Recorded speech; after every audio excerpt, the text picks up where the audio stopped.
amasan his YouTube channel ana ve ho zo se na bonun chipai tu nia hin houlim pidu hi le Nagaland eimite nam lamkai adinga kisonpi umtah u si Singson ahin ama hi pha so na pana athu kana za jing a houlimna ho kana ngai kha jing ahin eimite thingnoi galsat lamkai dinga hi lamkai kisuta lamkai kisonpi umtah tu chana kum tamta nam lamkai hin tuta abana thingnoi lamkai an hi masanga zo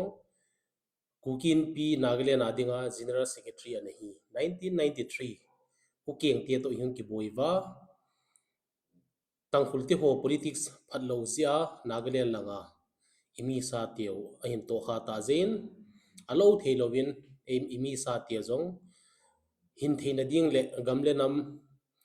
gamle go huhdoh na dingin anaki panovin iti chun pu Singson zong ama lam kaina in gollhang phabep apuin Burma gama agalu novin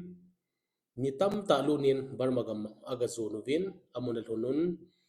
Khaplang SS Khaplang sangyang Khaplang kitipatoin aga kimutuin amanzong eimite anangai ludan le itil hong diu ham tia kananga jeng hi ti kihoulim na ho zong asei abanin ama ho party te kithupin zala training te hin chaiwa chen na gamla nga hong kinung lewa hitia IMT to hong kidoba ama chal danu le gamle go ahin huhdoh danu ho tam ta kong kyo hin abanin ama zong tu hin kum tam thim ta hi ta zin mabana phadung che le mihem hi na dola hi alung thim zong hungbang le anato ada thilbol ho ahin haimil khading ham tia hi before memory fades lungthima ahaimil masanga ti dana hi ji sota kong ke holi mohin anangai jutin thingnoi galsat lang ho adia ito banga gal kisana ito banga tactics ki bola ito banga planning ki bola negotiation ipiti bola ipiti le ipiti ding ham ti ho hi hama to kong ke holi mohin abanin ama hi strategy bol them ta le visionary leader ta zong ani hin Burma gama ana laiwa Khaplang party to san thingnoi ho to bodo ho to assamese ho to alpha te tia hi ana khomba hichilai pa na hi san te lunggel an he na kum tam ta che ta sa hi imi sa te imphal khopia koima cheng lu loading in le lo sa loading ana warning a hitan koima na sa pon hi jong le tuhin yung boyu le ama thu se hi hong ti pan pane ti hi kichia tai cho jong hin sei hin adang tam ta jong a sei jin athu sei te hi pai do ding lo pe hin tu hin pu Singson to phar sot ta nom ta kong kihoulim na anangai zui tele ki pau me pa tu ni nang to hitabang online platform a ki ho thi dinga imjin ken jong so na panin interview chom na to na ho le na thu jong kana jingin Manipura zong army kanapan laizin 2011 kum kichai lang le 2012 ki ka in kahung hungin first posting besen pura kum thum to bang kanomin abanin khopuma kan lunin le materia jong kana pukhain vaireng tia counter insurgency and jungle warfare skula training kana bol chun emi thingnoi ho naga thingnoi ho til demand ho ai khat formation dar bpo hi detail in kana simu venna cha jong chun nang jong kana za khale le in ti di main ten ken jong kahung retire zo apa nai tia YouTube lang kan bol le nang hi connect hin bola khat ve te til data sepia na kum upat thimta hi to before memory fades ti dhamna ei pawa ki sei dile thil zo sin na hai mil masangin tia hi sauta ho pi ti kan lunggel ka dane hin tuin mi tam ten he jong le na he pa nang hi khang that ne nai lo ho le nam langa lunglut hon nang nei ne the na divin nang le nang detail jamin hung ki introduce so hi kamin hi thing hi chung khujang Singson ahin la tom langa chu mi pin e het na chu si Singson hitia hi de chu ting le ting noi lam na to lam dol nam pi de ngan na to hi som thum wal lam na kan to ta tu ne nang to ga ki mu tu kihoulim the ke yong ka ki pa lungel I chan ham khat chu sei khom ding ai ti chu ka kan sei do no tua hi nang ma hin ho thu sim le na family hin thu sim le Nagaland na imi ho na chen danu na kho chen danu boina chum ho le Kuki le sante inaki boina ho le movement na ilung tup ho le amaba na pi thilhung so dham ti ho le thil chom ei lang boina ho pi ho na tu chunga sante to kahung ki boina an ho Nagaland lang ni jevin kyo kahung ki boina ti ho jong ba ne cha hin ki holim di hin tin nang hina pa nang ma na childhood na new la ya hoi lai school na ka ya izat chan hoi lai na simam ti hal khan hin se ke hi ka pin na ko hi siri ma Nagaland na hin tang khat du ko som nga lily 11 February a chu kan pi na hi neula ya ko na hi tabong nam sum ti su boi ne hi aniki he pa na ta ko het ti la ki su gen the ne hi tu ke hilowin inewa aniki tu khape he ta all na ba lo he ta athang pia Nagaland ke hilowin Kuki te zo se hi ibet na hi le si hi kan sei bangin pat khat teng le anei lo pa isu hung po ding hichi ni ko hung hi gam la da pon hichi ni ko hung po teng le Kuki ho hi victim hung hi ki ti ti hi hung ding hi ti yong kan sei pe ta tu yan hung tan tu hin le se di chen zo se hi bet na hi le e ho hi gam lugu nei lu tu banga e gelo hello na gama hung kondo tu banga he politics nei chu cho tu ding ahin da hiti ki ben na jong hi nam sunga hi I te jing wang ba practical ta a hi nam pi khunung ding hi lunggel ngai tu he a tha sabai chu teng le Nagaland chu ka te bang inewa ko na ta bang gen the ha sta na ko li weng an ki no khum ka pa jing jong hi ka ne wa chu tong a le gi tong al ku bel te cha jong chu anamat no anakai mang a hen ti khanga chu dang ka tang khat na ki ta ti jong chu tu lai tang khat chu I ma cha hi tu pon chi khanga dinga chu som nga le ko sang khat ki te o za velu da le na ne le I cha ka pa he an ki that ti tu sim jong chu kan nei pe ta dun kum som la khat bel 1964 vela chu kohima ka pan le khasima e ne sol ein la le khalang tu ka ha simpun ka ha sim sang pun ein la gol si lang lo he football lang lo ka na ha good en kai no mong e sportsman dong ka ni Nagaland state dong represent ka na ball full team dong ta chu ko si pe he tu teng le ki loi khom na do la dong hi Nagaland ke so dong he president dong ko term thum long vice president te chu kong pha tim lai ki loi khom na kong pan pe tu teng le Nagaland na ki loi khom na epek body Kuki Innpi Nagaland hi general secretary kan da pu hi chi ko pu lai ta hi lam sung bui hung kipat ja chu kan le mi a ki ngai hi ilo sap diu ka mu ji a tu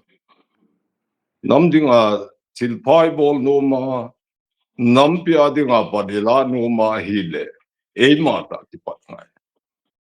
Hiche a chu gollhang som le li som langa tabang chu Burma SS Khaplang koma te kana chi winin chu thui kipat jo te hung kipat na hetan Hiche a chu thani lang tabang Khaplang koma te koma cha gollhang chu training kipi tong hat ja training chai chai ya gam sung kin del ki na Hiche a thibung ga ma chu nesen ai mo nasada ke kap tu na ule beng ke khat ne ki chai ya ta kong thun wa pi yong in ta tham tam zo ta bang he lam do ke khat ti jing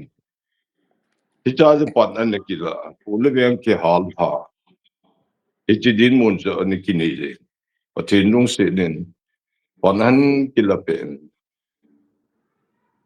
ule beng ke hal ki somo ho do se jong ave de ki tu do ki nen uni ho hin gam le go ki do thi ye to lang khan se ding chun pan se di Galaya mi that lu gam wa ipi na bo lam ti mi pi ki phit le ai la ka na sei te hi le mi long to tang khat khat nu tin agam sung tu ilu du lo wa le politics e hot inel ti na mi khat jong I tha lo wa gam sung tu I ku I beng tu phati cha I to pa wa I ten de no wa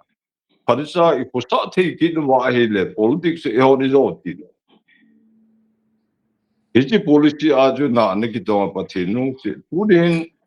Ikido pi ho dong hin su sit lam tu dola, hoi sit dola tu I ma hi mo e tan thi lu. Tu ni hin ama ho chen hom pi ho tu mi asang lang ne ki that de ka. Tu na hi yam ti le tu nup nuwa dong hi kam bin na I nei ti lu. I cho je a tu peaceful ta gal ne ki bolin. Pati nu sit Nagaland tu ule veng awa avela bo ta I tung do pe yan. Hiche ting no ya pan ki la to hom pi jeng to dung len ta de teng gam min jong apan de te chana ki panga ki thungai ta de gam sung ben ki tam lo nei wa ni gal tu ki lel be lo hiche tu tu me ai pi le ki lung to ki sei ngai hi hat le mi khat bana nam pi hi ki tu jeng the jong I di pun tin a mi lung to ma ki sei ngai nam ngai lu de chu Dola ka vet de tun wang kum som tum wala ti dan tu hin wang tu aki posa te dan aki cheng te dan boina jong tu didang ta ma ta lo ne ai na ling se ne boina gam hin pat le ta boina dik te je a tu nam khat hi na hi ki pung phat ki se ngai ne hat ne ti ka se di ti pa hi isungwa na la saben na ga len wang tu hat ve dinga wang tu tui chu kino gal ki palgal tai da na he ko mo kan se ale tua na hin se aban banin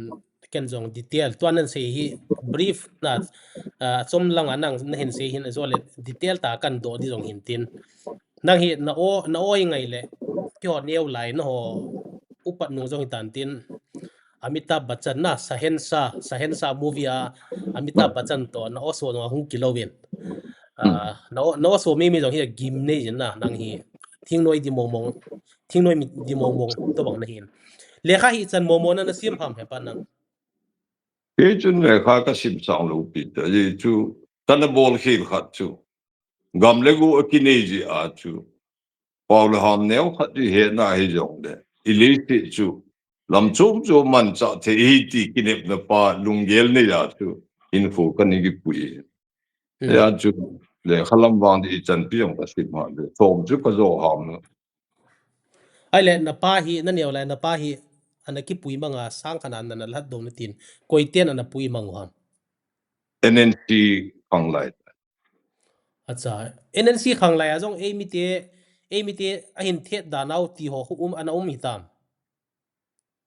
na mo naga te jong he mo sunga jong he ngai dan ki bang lu chu e ho di nga tu aphat na phaloi jong te be di e ho di nga si na chiloi jong te mi thu tu khanga dinmun dola ji be na ga ho jo che je ho di nga silu chu e ngai ta ta jong mai ai na ga ho la ang e mu nom lo e che nom lo chu mi thu ki dinmun na chu na sei dan hi individual la na sei ham mai lo le a tribe dung zu na sei ham a tribe dola ka se chu okay a tribe dola Nagaland ta bang tu le si mo ta bang ao ho ta bang for example connect ho ta bang the tribe ho a tam zo hi ho di nga silu tu ai ja chu a kiloi khom na tu na ga chu mo ho di nga a bek bo ne tu a si bo na pha bo lo si bo pa tu tin si bo la ai a po yong tu zao tha tom jun che ki ti ta bang pha na hu do som zu pha di na jun che le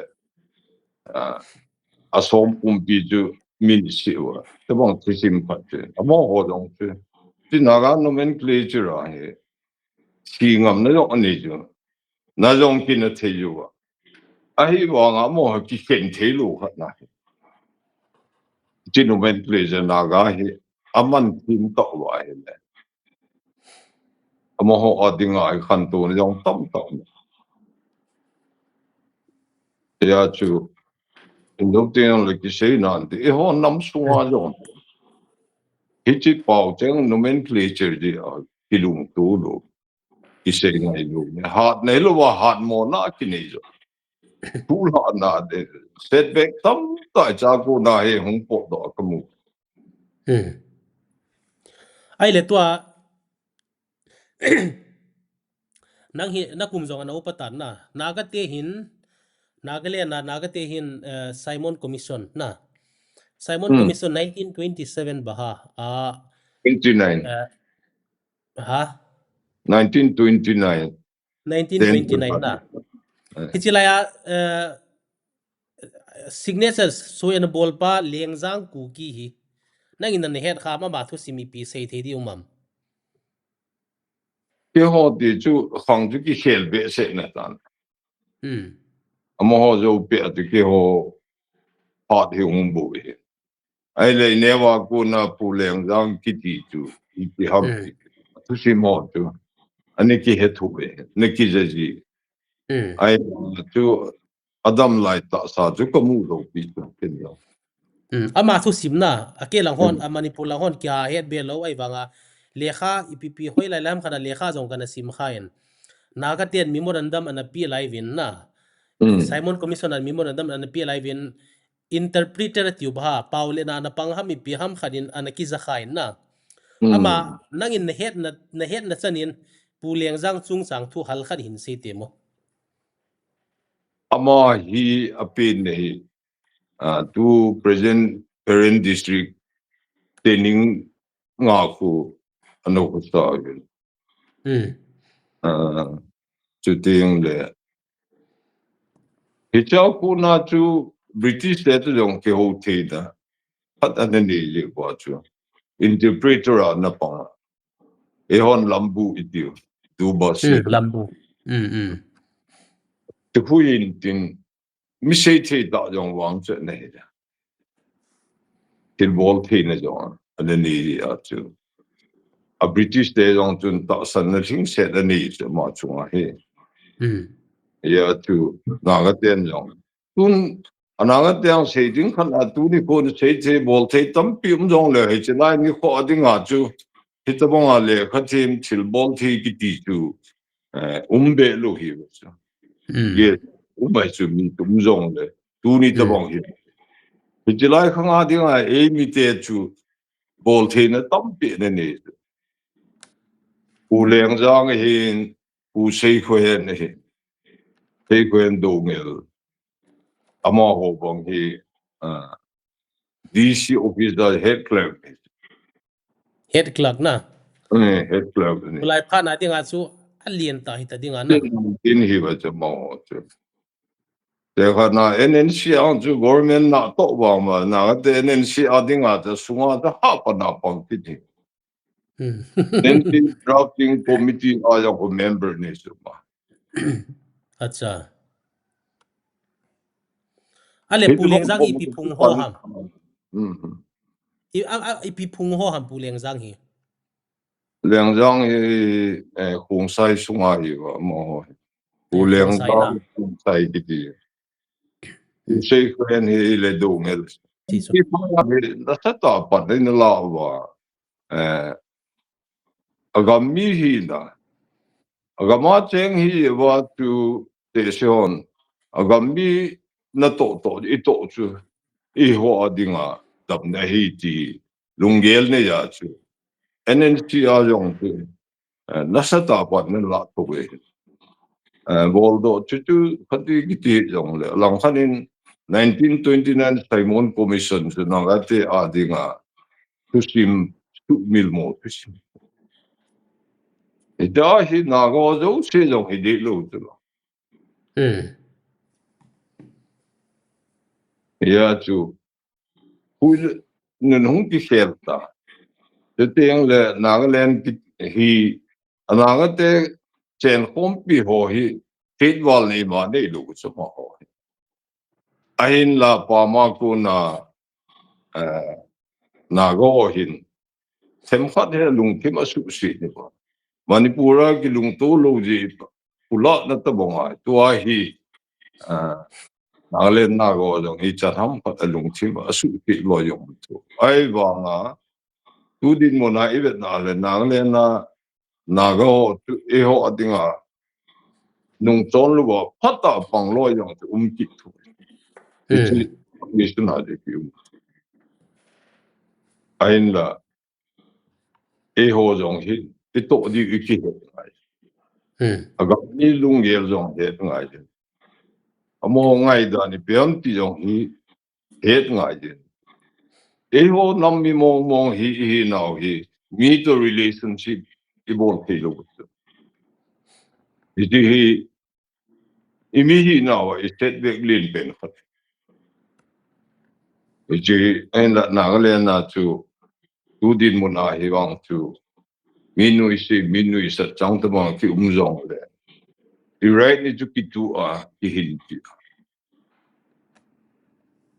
a movement do la I vet na hele I pan lo na lo ti po lai da ni ki pang thu ya hi anen ti khong ki to la ta politi hong ti hi tu na NSN National Socialist Council tu nei la hong ti Hiche a hi tang kun ho wi sa du ho lamkai ne no ya Ilai Nagaland Burma ku na hong ki sin lu na Burma ze SS Khaplang to hong ki na ba icha ju ichi na ju movement kan nung ki da un Khaplang an no do ichi present state of Nagaland na hi hong bu sa ba pan ahin la ba to hi amo ho ji a hi ho gen thina ha sa na tam tin tu hi jong le ei pan pi diu chu a be kun ji gai There's a lesson kids in pan in la koma. Burma lang on jo ka se go training an chayo. Ta hung ki tol do ki na ga ma ki to ga ma tu ral ki ta na tunichan gi ya ki jing le lai. I tu ti me na len pon te ta di ka. And the tu hin te ding khan chun zalen na ding in I pi na bol dong le tu pa na hui nun dan chi da no hai a ching a tem hon dong. Zalen na dinga thil ki bol a hi thelo di ga ti chu a he na no ki thelo ding hi ti chu thelo se do ngam mo tan phar khat lai ju koi man e chi thu hi kam khat jong bot ngam lo sei sei chu a chunga thil thu ring ta bang khat la nom ji a ai vang tu kha he tu pa na e na mi hin ki chat na nei lo da ata ju sei ding hi ju min ye chun peaceful solution khat tu ki hole tu yeah to I am on framework agreement anabol ale chiong pu akivet le chiladi lo tam ta thil ki mu do ji a tu NSN GPR NSN to home pi NP2B di mo mi ki wa general secretary tom kumwal kong kinoi kom phan amma to in ki thua working committee ki sima government of India the negotiation ki tua hi agreed position kinok tu na sui ki kaya tua hi government of India hin kinok na chu implement on bolding bu hi kinga ata ilang pa chu zo le detail in cover tin na ale an chu anan sei aban barin hung chal hitin puleng zang in ichi Simon Commission na pan la zia tu chana eimite adinga Nagaland eimite adinga aphat chomna amhon ithiam khana ahin ngai lu nau ti dham na I effect hu na la yan muam NNC 29 Simon Commission tu cha pangjing loyong to meet the life tu kon khat chun hiche NNC lamkai na 16-point agreement an bolo ko na he ene hongji phu dagate politics jole nala filbol hi vitya hi tu chang phalo tam pe mo jong abu e jong to NNC 16-point agreement na bolo ding NNC to jong bi do na lai 1929 Simon Commission dom sang jing jong tu nagate la jing la ai le angai sang nau pa chu be de lo lai ale tun a main topic langa hung lu jem hitin abula zo ane sei banga he nang hi chi ukeng te to in a ki do layu kitile na som ko le thum som ko le lai ve la hi kumizan na hi ya iti dana galung ki panana muam e chi Manipura ko na hong ki pan ni Manipura hong ki pan na e cha jo athu hi hong ki tol Nagaland Assam de ja no ato nam e ho chun e ko na mu di jo lo ai wa nga politics i be lai e chi ga ma di nga e ho hi se khami jong le pan to na la ma jong hi mo tang ki khang to jo ma lam jo ke sum sil khang ti na e mo ho a dim se da ka mo ya e ho i lo so tun dam so nem da social political economy a jong completely a it's an ama tu kim ding tu nem ding ti jong he lung yel jong na ti tun thu sim bu bong hang la yin ta bong e bong chu tin se jong le tu khong a mu tu e ho ja mo sang a e mo sa jo de ye dwan pao hi sum sil jong tam pi uma ka mu to ale tu po luin is an ham khat tu in chen lo chen hen la social jong di ta nama e het tim lo an boycott jong e ni bol i cha nam he jong sim hi e ho khan tu ding de lo ja chil ki bol dana bo ka mu le chi tu i ham khat la ding ti chen bo ai na lang khana de le tua wang ha mo ho jong hen til bol he apai ti wang jo ja na ga bum pi chen agel di la a ki chi tu we ta du te ka ti ji wa te wa I cho lamkai na Nagaland jong I chan ham khat asu no relation no asu si ta ma ki ngai du pi ho jong I chan ham khat na alung chim asu si ti bu tua non we che du te ne ti chu tang khul te ho chu hi jiang na he ai le he pa nang hi zo kan do chu I chi Khaplang dan join hi hoya pa na hung ki het khawa 80 dana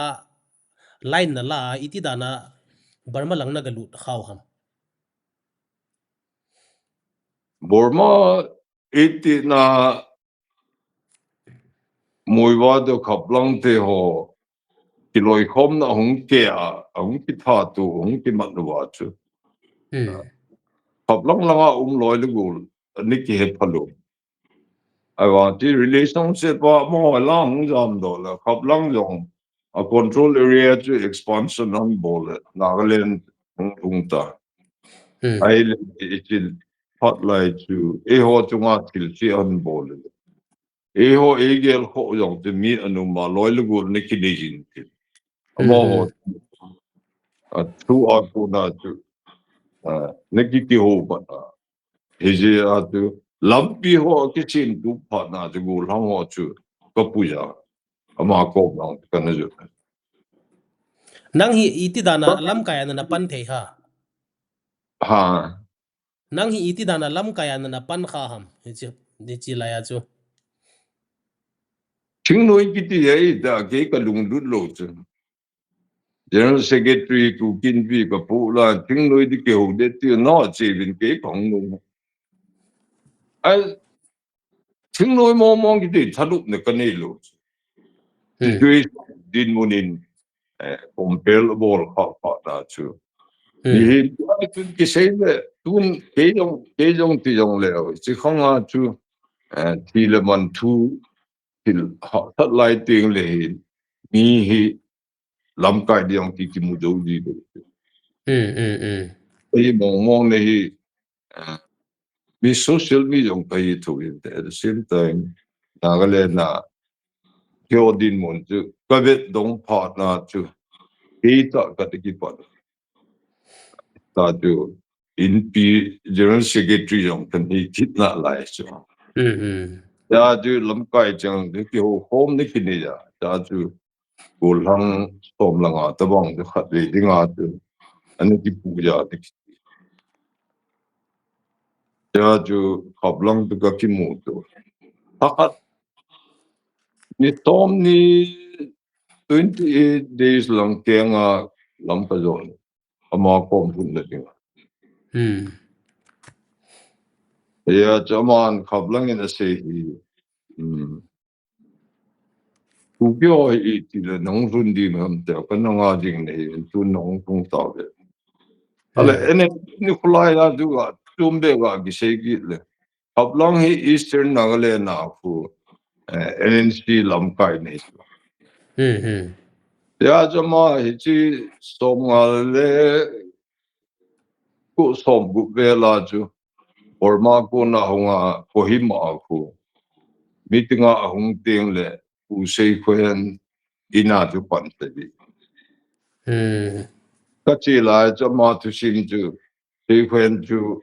dam na lai jam to ai mo chu a thi na so ta a het che dan chu chapa ne lu hin chanu kiu che ne adi jong di tu ku sei kwen chapa di lu chanu kiu che ne e cha hi ka sei bang ipan la na hi tam thuwa I to jong tam ai wa nga chu lang khana din te ting le nam ki bang do hi ji wa chu I ti ham kum ting le a ku ki hi na chu disadvantage ka chu hum po do ji thu bu da ai wa de wa ma hi ki cheng ding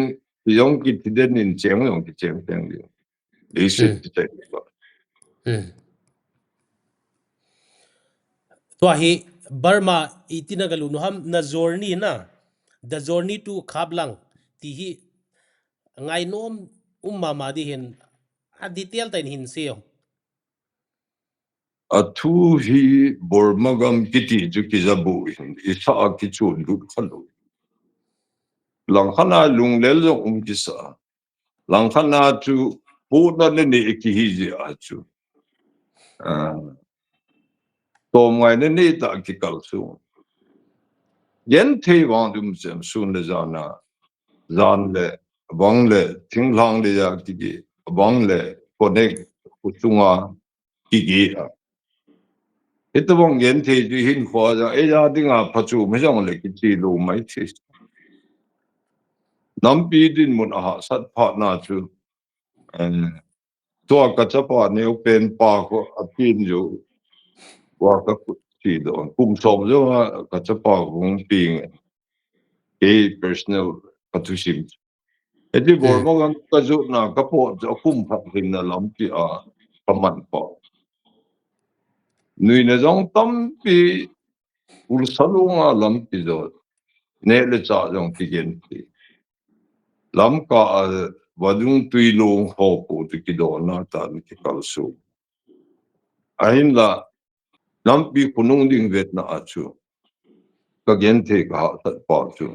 ku pi a ka na ge lo ai chu ani ki kal su ngin gen the na ha sa na wang ne de ta ki ti ho jong chu kol bu ki ke mai a hi lo le bal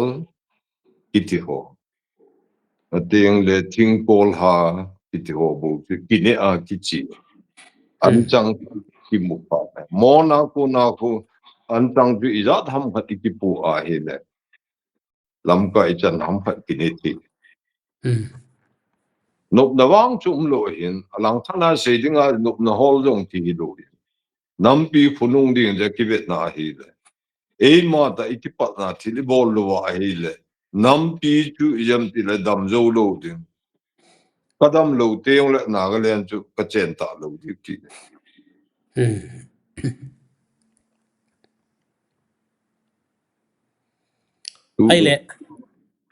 ai le ni som ni le ge lang na zonu na Khaplang kom na galhun na diwa chi ni som ni le ge lang zen na ga zonu hi akala lam ka hi ka ke ka nom ta poi ka kinung le nom tai tia mong mo le tha si lung hla ti vel thawam gollhang chapang ho wang chu khop cho khop wang ai wang a ki le kit nom ne lung thing wang je koi man ki nei ta lo e wang chu ka tol be se ting le wang chu me mi na ji tol wal te i pi si ku non ti de lo na ai wang je a ji ne a kan so ki hi ji a wang chu e ji tu e sat jing ji a chu e ji gam de ne ki ba du tua Burma na ga zonu hi itin hal khat kinung chon ta di le hen Nagaland na jong thil so hitam ki chi pan thil ha so ka ti chu ki tha ki mat hitam mai lo le akipat pana ni po no ham ang ki pan na hole be an halu ang ki pan na tu ge o ka chi do ta ge o ka na kal su na ta ipi kum chet ipi hla chet ham na da kipat do hi tom ko le tum me tha gu ju lai ta in nagal hun va hi ipiti welcome ahin bolwa i training ipiti na hin pa no agam chung je hu min khat hu GHQ General Headquarter khat hu CHQ Central Headquarter Khaplang na hu CHQ iti ga pha na di nga tu connect ho ko khana phai ka chi jo wa ta ka ti hen ho ta gollhang ho ke ju Khaplang kom lang je CHQ lang ken ka jo na gollhang training di se GHQ lang ta ka ti hen ho ta Hiche kom tua jo Khaplang to hin phat khat le ka tu kom thana dinmun ha kan sei kom thana ta ma ko na tu tin sei ji bonga ulai enesen tu chi khar ki mong ji ku ke ho nga ka hi bin na ho tu ne hi ve mi pi to thing no relation na si thing no hi na ki le sta na thing no chu mi pi lo le hing zo lo di ti ne so nga tu lo le nga tu hing zo lo di ke ho nga ka hi bin na ho tu ne hi ti hi tu chi khana ne ki se ne ki ti pi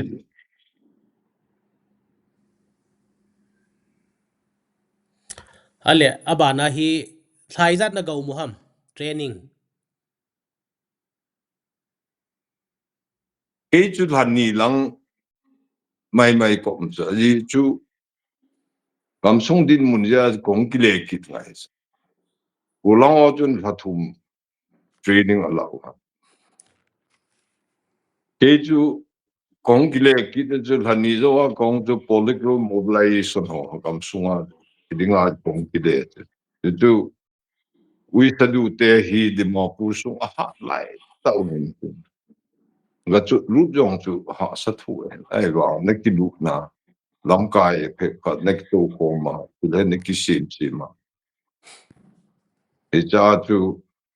trong phat de wa chu thum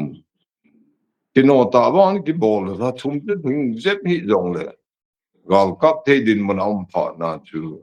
apu ke the ho sim ding yong tu gollhang chu gup sagi lag de che mai hitia man training an pi cho ta e cho pu ma chu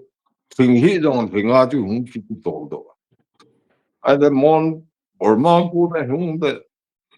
ilai hin pol na ka on the Burma sipai on the boundary china de mi game ani yo akishu to jong ito bang incident jong til tampi ke o wang chu eti do ma chu wang chu ka la le boi de ka nei sam do i jong le kong ke ki zo mona ko na de ma pu ra ko na a te bung gam ga zo lu jong de he ti la ya tu I mean sao ho wi sa du ho am gam mun jo te hana thang me ta hi jong le mi him tho ki tu zo lo ti ba chu ki lu na ga ma ki to wa ta ga kap pa na e ho chang e po nam dang yong loi de gu dong chu an sol tha wa ta chu ga ma ti ki to e ho ki lo na ga dang ho nesen army chu or ma ku no mi in ki don do pi an sol ki hala ga ma ki to ha cha ha ta ma ni ki ka pe ti jong chu mi pi jong gen ti ya ai wang mi pi jong chu pan la dan hong thi mu wa ne le cha mi pi nei pi ki hon gal ka e chu ka ti dan ka ki te ngai na jong khat nei ai le nang thani zo in ka hung kinung le na tin thani zo na hung kinung le hi koi to na hung ki le ham na changa na hung hamai lo le Khaplang in ama chapang ho an pia mo hi command na hin bol pai ham ke chu ka changa kong ki le ta su cha cha guide umana guide ho to kong ki le thom ki ta mona ko na chu pat ki ve a mona ko na de di mo pu kan ju nang in zo training chun na ga bol tho na ene sen na dinga chu ene sen ke a dinga chu te ka khana mon district connect ho hat na gam ing de mu ko chung chu au ho ti la khanga chu Khaplang a dinga chu adet na bulpi khat chu ani chan hilai chu kong fu na ichago na pan kala ki na kagari a mancha ho ka se u na ul ho ka sol masat ti na icha de mo ho chu Dimapur lungwa Dimapur aku manca kacon kit o kapulu jo ke nunga kahung kit cha mobilization ho chu kipan inzo anan sei chu Khaplangin ama nang na ho ti jeng ta ti na nang ho nang party ho eimite ahin ki thu pidan hi ama le muiba ki ka jong boina lien ta khana na su in na ba Burma China pa na hung ki nung leva 80s la ya tua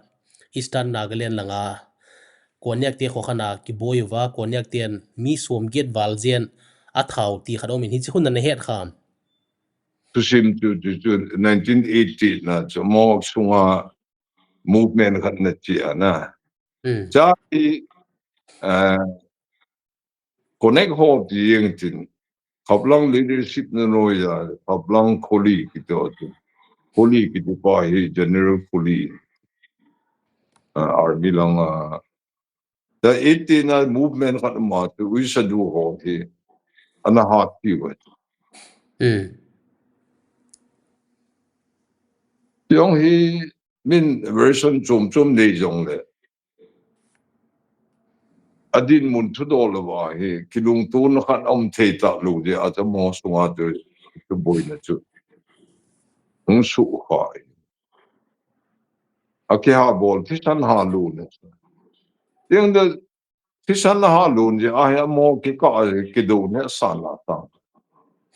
mi him chu ki dim te lu me chang la ma sa chu a ha ne jing a hi ngai jing a ha ge chu a chi e jing ta bong khat na hi ki te tho da da chi la chu na ni ki tong a ko chi lung sa tu sa na he tu sim tam pi gin ti pi a ki hung do he pain da Khaplang hi ga ki sei be le ku ki te adinga su min te mi hi hi do to ai pa kan do na hi nang Khaplang to jong na ga khom kha ya thu tam ta nan he dia ama pa la tu in ta pon na he chi konyak te to na ki boiwa ipiti hung ki pada mi zat muiwa party mi zat mo mo thawam nang ma het dolen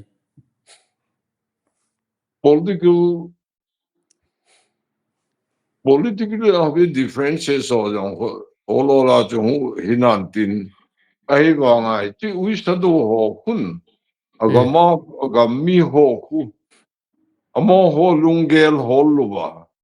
amo ho de a hei good pau tu pathin ho lo hi wa force a some of all pi wa dan di lo ta he anati ti Khaplang tu ti tun bol hi ola hila het sa ding he anati le Hiche chadu te he mi mo mi ong mi hoi cho mi gi lo hi hicha ko na yong chu agam mi to kilung tu na han nei lo hichi mo sanga tun sang kemnugan Burma to Nagaland pika kemnugan ho koma han hung ma sa ya kemnugan ho yong chun hung ki do ba han del do ki sama ta jo Khaplang kom lu ki pi to ha pi to mo ho lo khan git lu to ki tu a he thì này giống hạ tu, ông giống mi hạ thảo, bên giống mo hạ thảo. ken lekha kan sim khan khana hi to na sei ho jong chu hian na ama hon Nagaland for Christ ativa masang lai to banga gospel hung ki pat lai to banga hi anom lo hi anob le vo va nob le bol anom nob dana bol va Thì chú cái gì chứ? Thì force ai mà giống sẽ bol đi vào hi. Agami thì cái mà borong mà connect ho nam dang ho chú. À chú hoa từ Thái Bắc từ lung Thái lu vậy chứ. À gì chú à chọn chan à khăn chân cái gì chú thiên riêng đình thân này là force na tổ gì vậy chú. Agami cho chung hoa kipat lu. in a chai da dinga a trigger na pen khana su ipiham ti le to bartil litner kitipan le kha na su na hi tiase pu khat a veiliu he ti lo hana sun laitah sun ni sano ya hi to ai pi to ai seite pathian thu langjong hintin ni pi pe langjong hintin a veili vai cha pana hi koniak nam te hi lungu a hin to kha he tin hi chi zan ka hi etek a bolu he kitin hi chi ne het che naumam ke he dola hi mi som ge le thum lang a thau a lola tanu to ai pi to muiwa le isak hi a body ga te bo to akivon na von ho bo to hung zam do he ti khanin ka hin sim do khain nang he dola hi ti dan ha Hiche enesen khat ahi lai ju ja thu sim phat ta bang incident atam chu mi asu li abo li u ta bang he thil su tam to ma tu he a chu pat ve thu ma chu enesen ho chu an hun pi ba wo cha tha ta wo pi ba ane di lai da je ji khu mi ho chun mi i da lang ma sat li chu a start li u le hichi retaliation ong ki partner tu hichi hu su ching noi ho tun ano khu ba mi hin a thau tu na sape pe la sa i za lang ham ju koi ma hichi khu sung tu anai de ga la mi hin chi anam chi chu ko ve la jong tu anam chu ai di sab athu ju lu ta koi ma lut thei lu mi hin kipat ta sa hung mun no nga hung nam sit ya ju koi ma hi ju ko cha nai de ai za do then nu thang pe abu ju aga chu lu da ai lo le chu koi ma an ni lu ba hi chi ta bang tam ta mi het lo a het lo min tin tu sim tam ta phalo he a ha bu chu cho mi ayam hi tin na yung sit na ni lu chu a ji chu amon thala choi ji wa ji ba jo se za mo ho thu a hi sa nom lai khang ani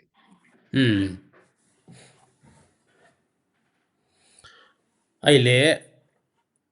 azu hin nung do tha ki teleng na ki na barma lang na ga lu nu vin ni som ni liget alu ne tin hung ki le lang wa hi ni za lu nam gollhang ho ni za na hung hung bam nang ni za da na hung kinung le zawam he di khat ma chu lampi hu tamai chu a chom lang je min tin a ki vel je lang min tin ka na chu lampi tu hu ama kom phum na ding hu lampi thum le li hoi lai ham khat chu Burma ome ti thu ki za a he le hilangan ki chi chu yi chu gam chu mi pi chu bon cha thing nui ta bang ta chu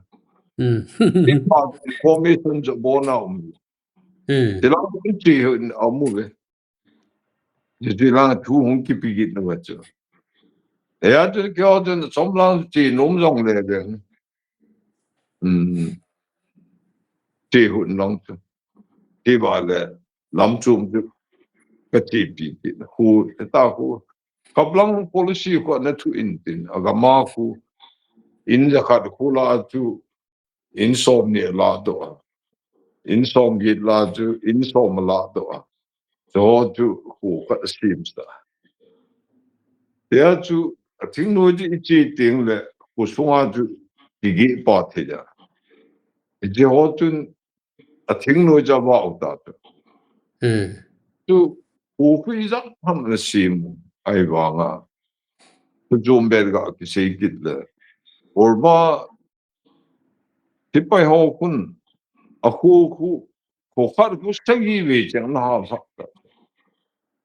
in chen lu chen ge na gen ti da bang da in so ai lu la in jong ki tun chim lu ki dom de ko ti la destroy na bol chu or mi jun ta kun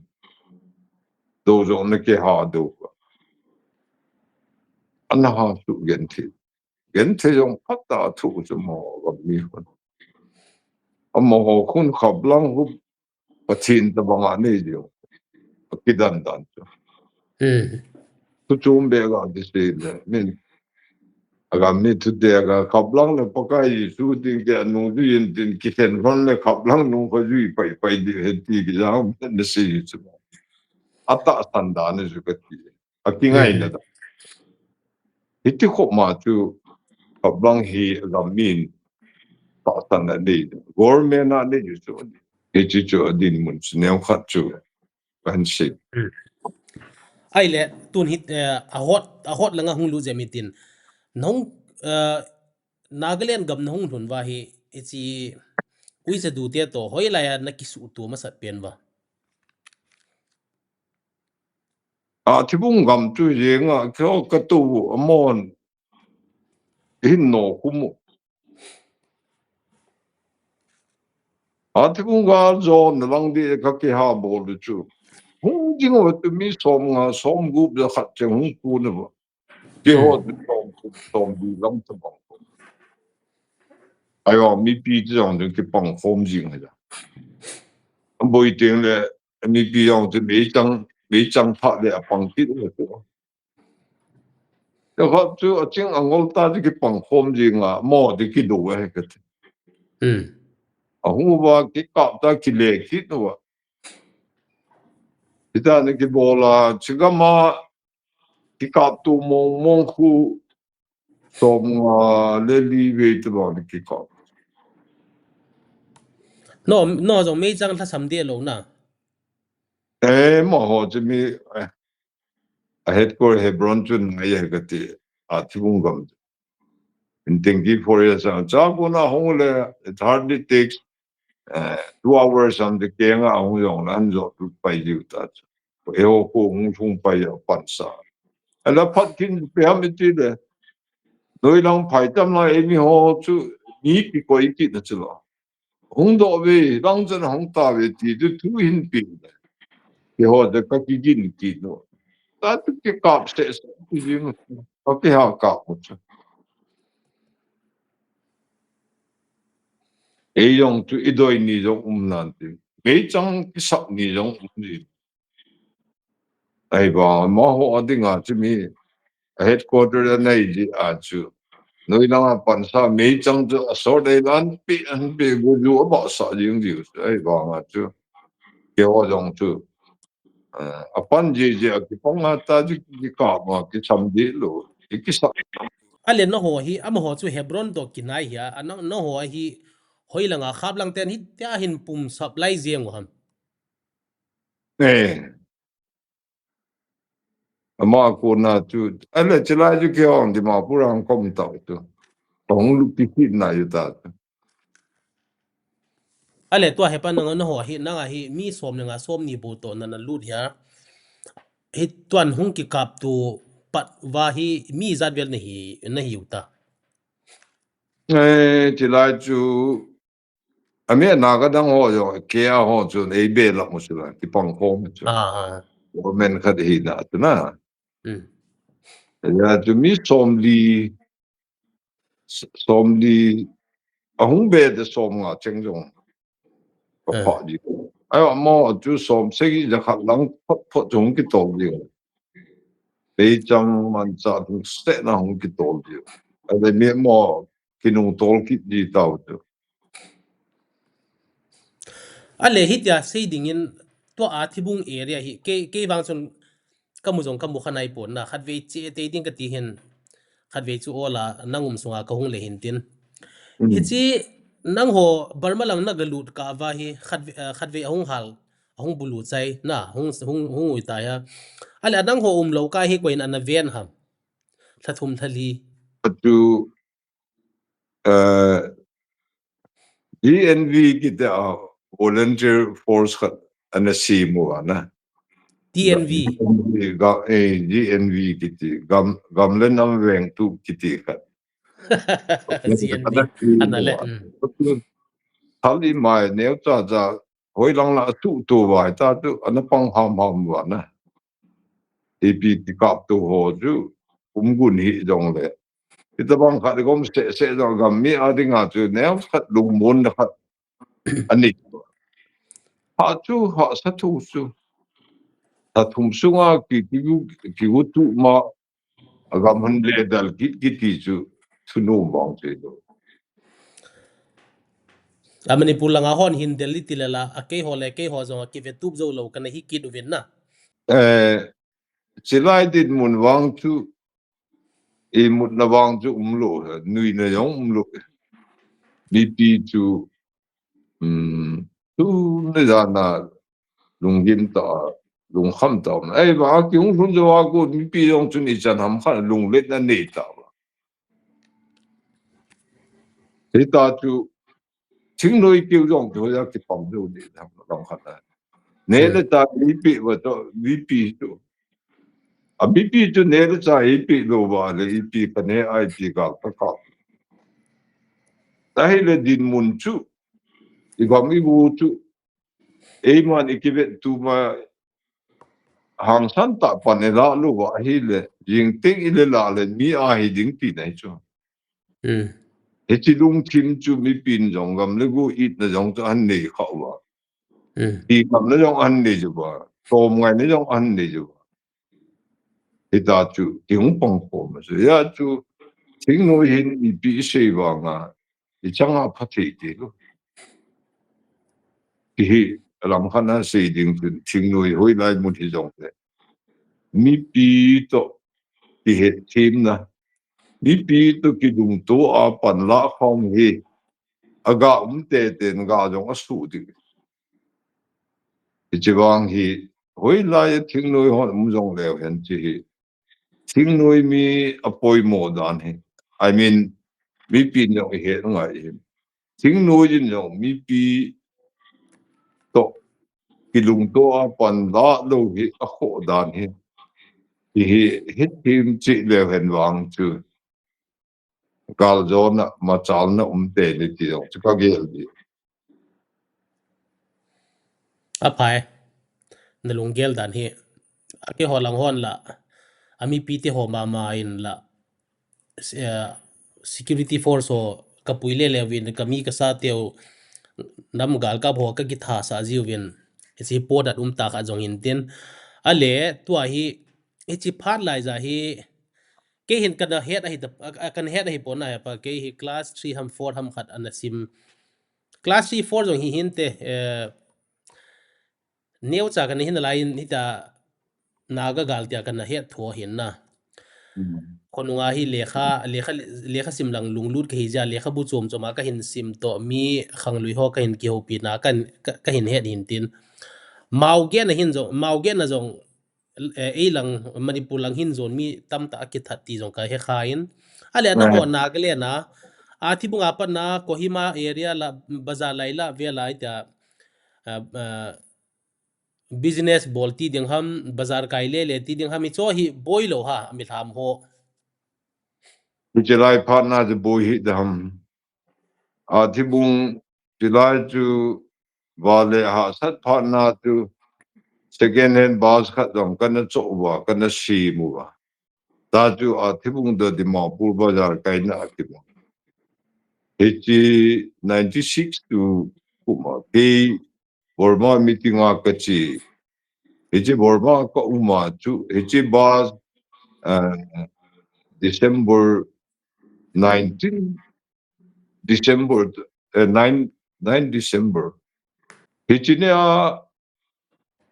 9 December Hiche bus ka mucho I am on this home to kanaza long kanaza kha mi som thum lang na a bas ku ki a hale ve ti lo ha bus hal sam lo ta mi him te me Japan ki tang dim lo ka na Asia mo ho politics eti mi chu ki chat na ding eti pa ku ha man cha eti yong chun mi him lung chin i chan ge ma su ne na ai ji ke ta de Burma kom kong ki le do ding ding ka hi thing tu dan hin ki ke ho ma ko nga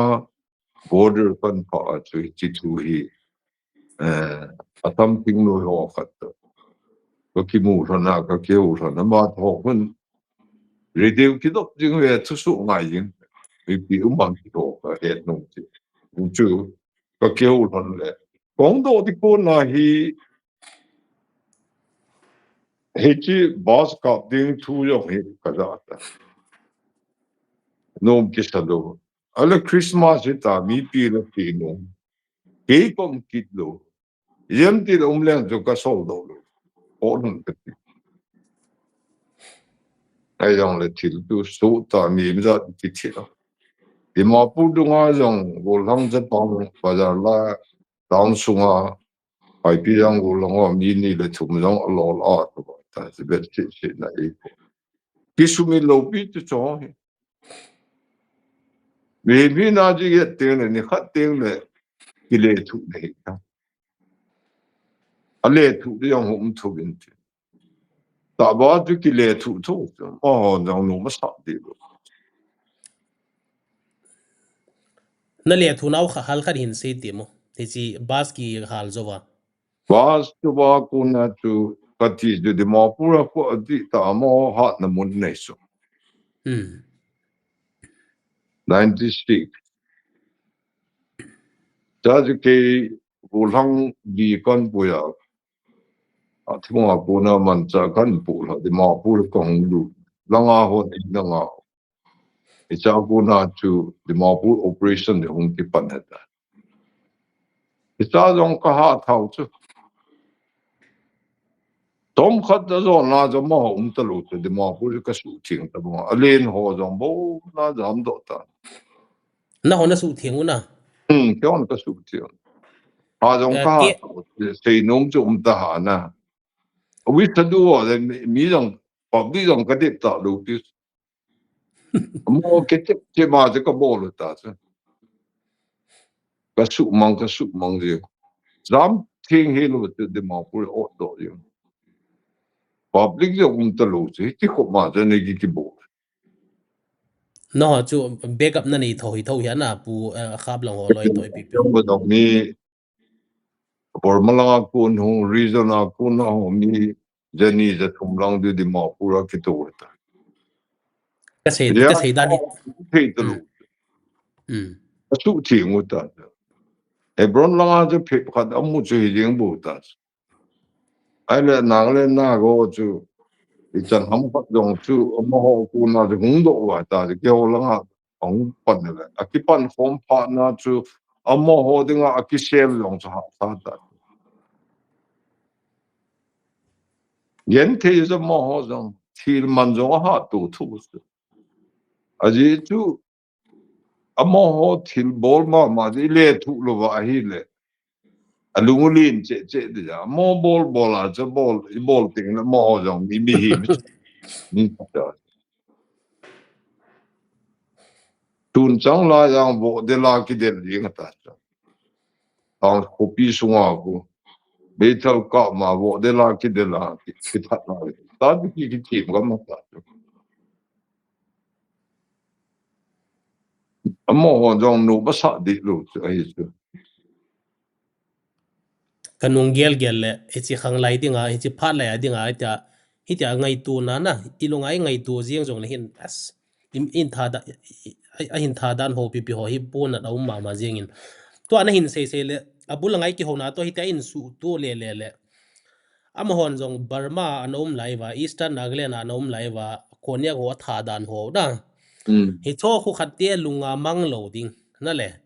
mang lo hi chu Burma langa pa na Dimapur hung kinu le anang ho gammi ma ho ton hong pang khom kinu wa hi le na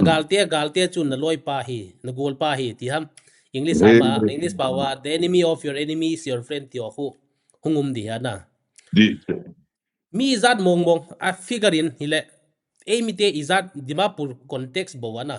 eimite izat mong in a thiwa ama ho izat mong thiam ai ni hi a thi hi public da ha thi so ting noi lang ti ta ka ha thi no pi ai cha thi jong tu na ki kap tu da ham alo wa le na ki that ka ki ti de ai mi chu za le som thum lang ta ma Dimapur bo na na le na thau chu ya chu a thibu nga khu chi thi ho 9 December a bas ki kam ho do jo si heading ni dinga chu memorial park khat kasi mu da khu thi ho jo simin ka su ma se 9 December le da khu tao kom na tabang houlim na kini tu tunga 9 December a che ke jong ka chi houlim na kaman na cha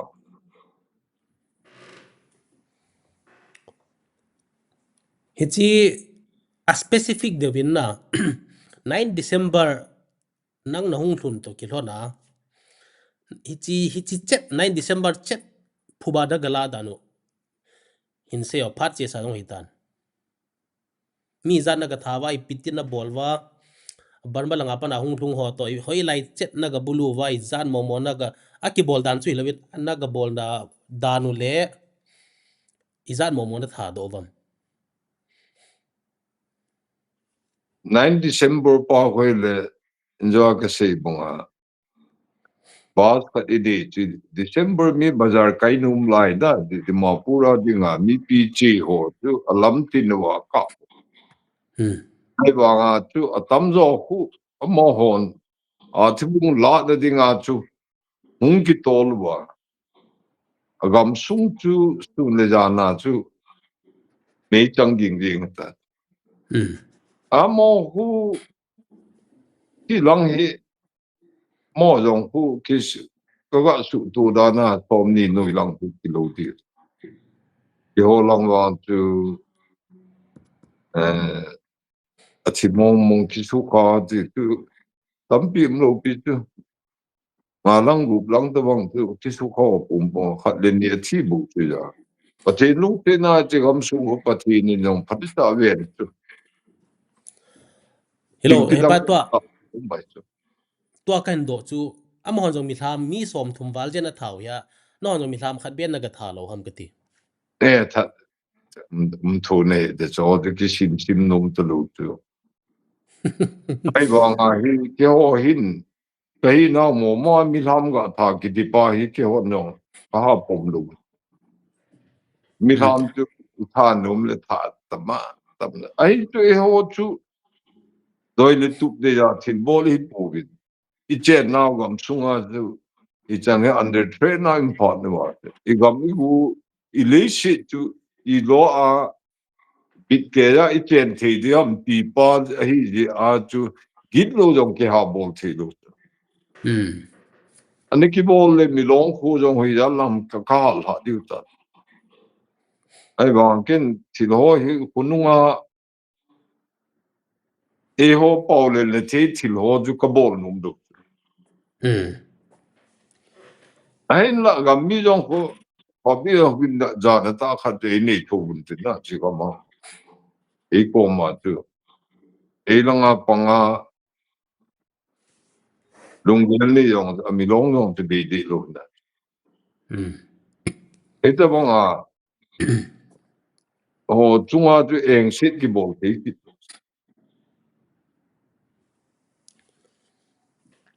ken le khabua kan simin a thi bunga to na sei gari pen hu hong ki hal zo wa manipura hi ukhrul district ha amun chuk he chet tapona KNF ham KNA te ham khanin zong phubala na khat anani u cho cha hi Nepali ho ham me e san ho ham thi kha zong bahana le khabu chu kan nein ab ani chet ab det hoi chi pen ma sa zo ham ka heta pona hin la ke ma to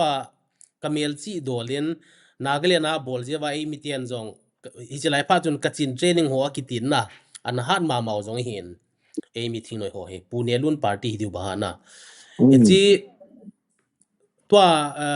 athi bung langa thil hlung pen khu Hiche phubala na hi ukhrul langam kai ham hoi lang ham khana hi eimite chun eimi gal ka bho chun gari khat mi som li ti ha som nga ti ha khat to na hi mol chunga pana le hlau thal khat cha thla lo ti khat hi kana sim khain na a detail chat wang cho ki zipon in revenge the cookie did this ti khanin kana sim khain nan het kham tu chu manipur long chu ai chu gati ke ho manipur lang hon phubala na hoi chi ma sa zoam no holang ma sa chu na no lang phubala na ki bol chu na amo ho kyo de 96 a tu tu ya na hi ham ale bas le bas e ja chu ken ita ka hin me mana a phubala na to banga ka hin gel zo hin tin ai chu hi ve khan zo hi na amon zo ita bol hi le khat ti hi ti na bol ti khan hin tin ai le aban hin do be kit leng hi chi tua NSCN IMT hi movement lien ta ni hi win na independent sovereignty adu da nom no ba sei win hi to banga movement ni ho hin eimite chung hai tia hung cha lova na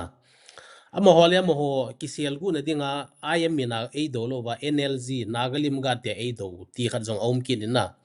hi chi eimite to ikikap to jewa amo ho movement hi isana su boy kha na muam international level ti taute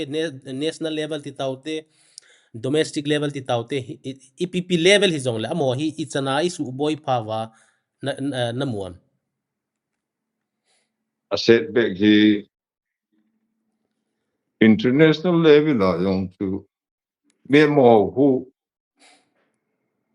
platform chum ma ki se lo wa padala ji wa a til bol ho ai ba ta tu koi ma na hai de tu ne ke ulum na hi sei do nom til wang sei dinga de ka de ya a sei no ai le tu ga ki sei ding le hi ti u sa du ho le government of India ki ka a hi i chan gi ja a chunga hi ki het tu na ti jong hi ka na sei ji ni na go long ka sei pi adat mo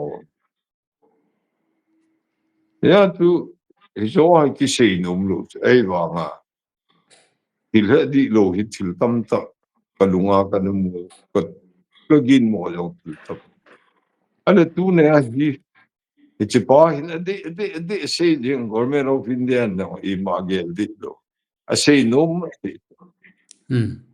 na ati a hi le government of India cha holoi ki ka a hi I pi ko ham ki pa ngai ban ting sen a sei ding e ni ki ucha e ho lang pa lang chu koi do le tin ha ga de movement jale na til ti bol hi Hiche hole government of the kin e pi panala tuna na de poli chita chu aban umtah di Hiche dinga hi lama ho hi achunga hi ipi ane yom ti pa hi kabu ipi jing khat ti ale tu na chu kum hi da ahi lo de yong hena wa sovereignty mina ki se lo wa naga te hu ne da dinga lung tu cha da dinga eji politic abol pa hi naga te yong tu angol atamata ata san la yong mai ai wa tu ni kho hai bet na hi government of India hin eji movement tha da dinga eji pa hi kingan si ya ai le to naga te sovereignty yong ki se ta lo I matang ki se ta lo aki cha ya ta ale tu na di pi ti la ma hai chip be ki da I joy pati cha ve le ni kyo na ju it is something we need to ponder na yel te ko ma ti la Thailand gama ki mat na chu Indian ruin la do chu ai le chi han la do wa chu asunga ji I ki he tin ni ham ti pa directly indirectly amma ho hi government of India aman cha na hon itinage lo chu pa any kyo khana of the record te khanna ti til ha sei chu koi man me lung dong wa ai wa nga tu na hi bet na le mit mu a dinga na ga te kum som gu amu pen tu kendel ki mut mit to bonga hi ko la ta to hi ka ha bet dia sei jong ka ti tu na hi bola thip mu ta me hi la alung tup amul so ta la government of India chun Hiche hi Manipura I biam kat han pi di hap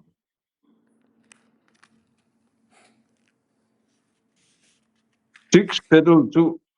an thum di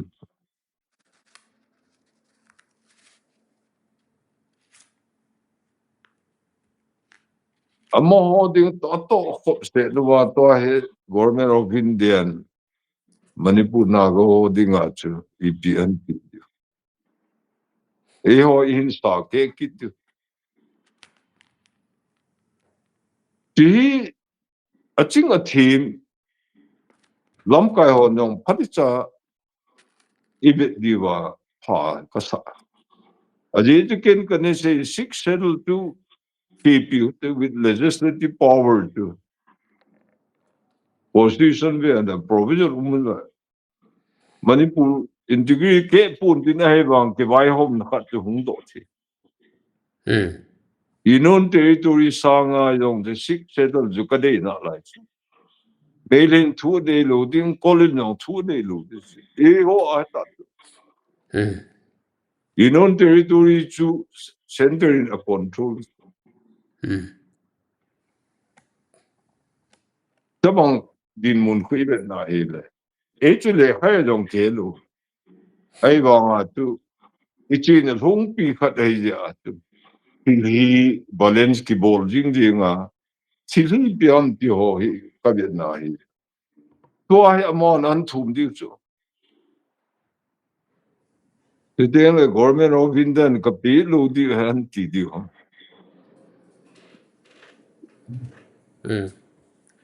hi to ho jong hi politics a hi gao ji ngai cha gao ji ngai chu pen hi lu ya chi long calculation jong inei je kong ai ban to ka mu da na hi Manipur na go jin six settle to muiwan jong pha sa mai thi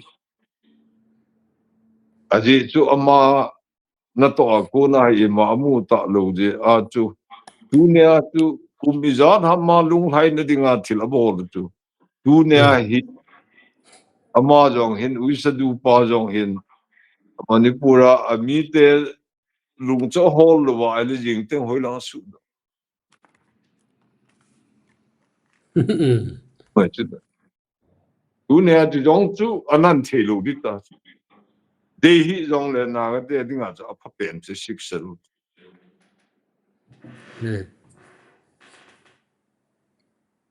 ya hi nung kham ta tu ikeu na help pen ki chi le Manipura ta hi Union Territory Puducherry State Security ho applicable ni a thu ju Manipura me le ki ka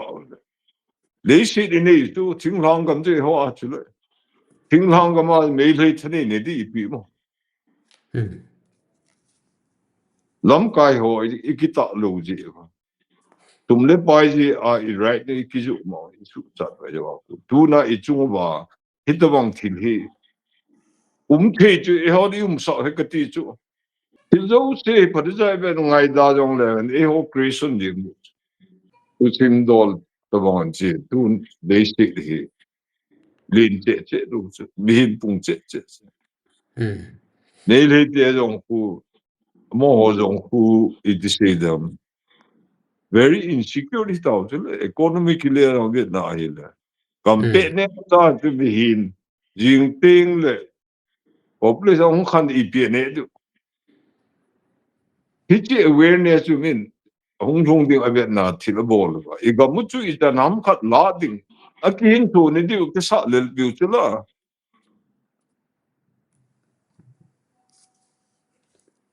je a tu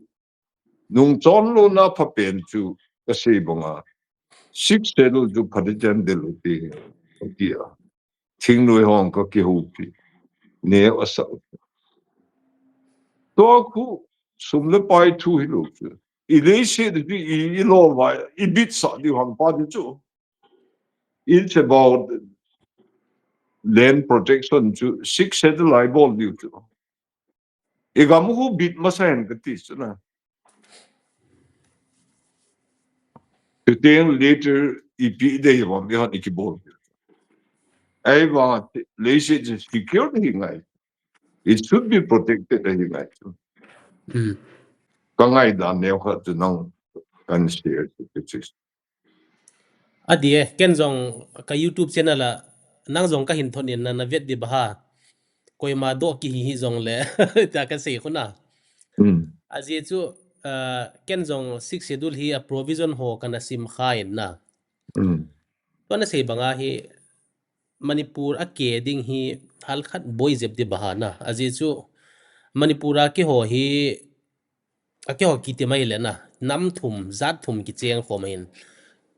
a phai kho sunga hi esan ho cheng hi vin a thing langa hi ki ho le ukeng ho ka hi vin na ale ake ho zong eimite ti tau da eimite le ukeng lang te hi gamle go thu ki boy jing ke na hoi lai jet boundary ki gam gi na hoi lam ti lo a me le te toilet chu hele clearly demarcated ai ti di he me na ti food hill sa khu any plan any hill district to aimia hi zingin 8 hoa le naga tia hi zingin ai le tu hin six schedule de hung hitale na six schedule ka support na thuk hen sin gon hen six schedule bang hitale okay state hana chu kium khom di agam hon manipur hi ke thelo di hetia hi amo ahing changa ki haloi zo an o mu cho the great June uprising ti lai vela na hitia pon na lom lom hi ole six schedule hu delutin na sto na enzo na se bang chena chu a manipur gam chu hiding na agula thi a thing la bong lo abo amol la bong lo ti to ma hi manipura ve ding ai baka amahon ichunga thi ma cha thu nei lo di ai tial hin zalian gam hi ta lo ham na exactly aji chu hi ti ai bola le ichi ichen hom piu naga te to ki boy da di zo lo ai khat agam khu center apara direct funding hung ding e le ki vai hok ti thu ya na agam thu chu kho khat veng khat tia iki boy la chi ma ho to hi chu le set lai chana hi di bong hin tin na cho na se ya di ka sa che chu mi hem pung che khang che le set khang lo cho ai le horizontal expansion tua ki che pi hu vertical expansion hung che di tal ham na like in khana mi khat che in ko khat chen ho hilowa to ai lai ka na in to bang hi in song som na song nga apartment khat me hi in langa khoni khothum zat ki cheng thei ta cho just for example na e ho hi horizontal expand utin thing langa amo hi imphal New York to bangin Shanghai city to bangin van chung langa cheng ta ta hen ti khat he ke ma lunggel dan jong hin I de dan hi ki bangin ka YouTube a khu a view zo ka tam thoin lamkai te chan an thun di jong ka ging chan I do nom wal hen kian detail in sei ping ka tin ka ti jeng in chilang hi abanin ken ka sei be nom khana hin emite hi na inam sungwa lamkai te sunga hi hal khat opposition ji ngai cho check and balance bol na dinga na exactly galkap ho ile chun okay galkap chu opposition le gali piti kap dham na hi thailo cho galkap chu by order bol di bol di le bol lo di but when it comes to society and administration it can't go that way otherwise it would have been a dictatorship ti ke ngai dan cho ka hin na ale hepa ban hung chaltin hichi NSCN te na NNC apanin NNC phar lai amon FG na tivin na Federal Government of Nagaland hichapana hi to framework 16-point agreement ho hin bolwa abanai cha lungkim no ho lo hin NSCN na hin phuwa NSN hi nang mu dolin ayam leke hi ipizeta hong ki khenuam.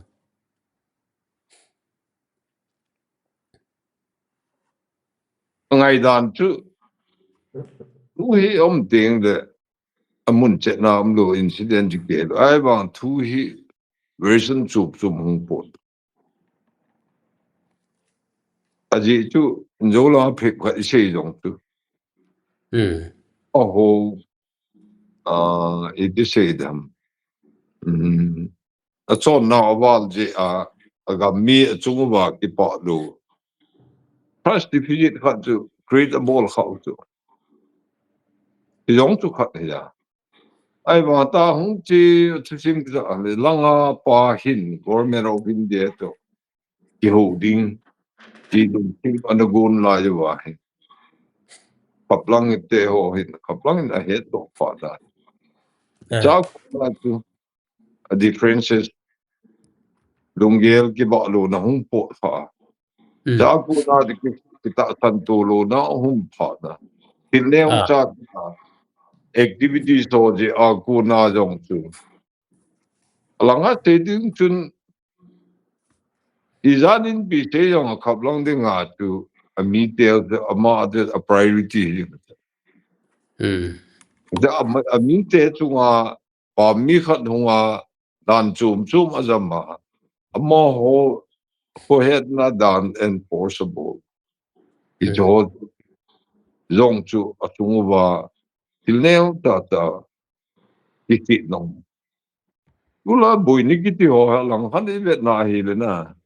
tulin jong ji lo chu tilneo ta go kiti san su na ni ki pan la me ti san na chu ting le ti san in adel wa hi le mi na di mi lung sai thi ta bang thi le mi ki de tu ting le nei do lo hi jong le te khana e chi kum so ma sang ai na mani la hi ken thil khat ka ne se su pai tul sunga in hoi in pha sa sa te hi na mi di ne ki thi tu I pi ya ka se ham me le te hi anaga te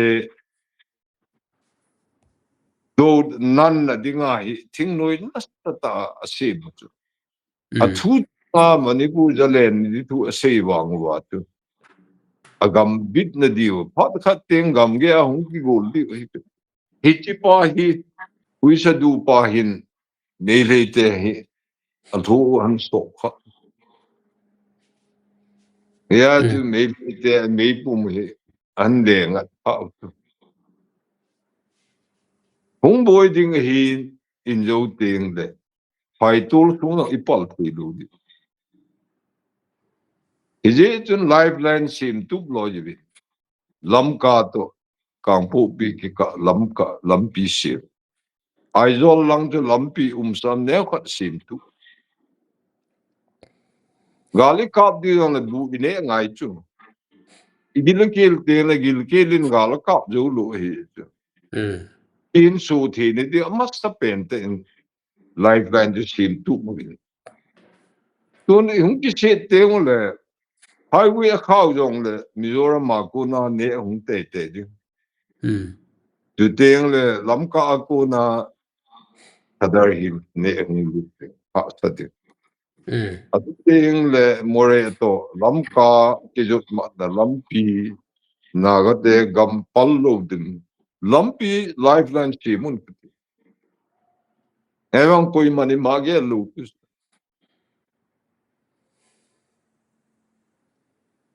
thu boy lai chu zan ka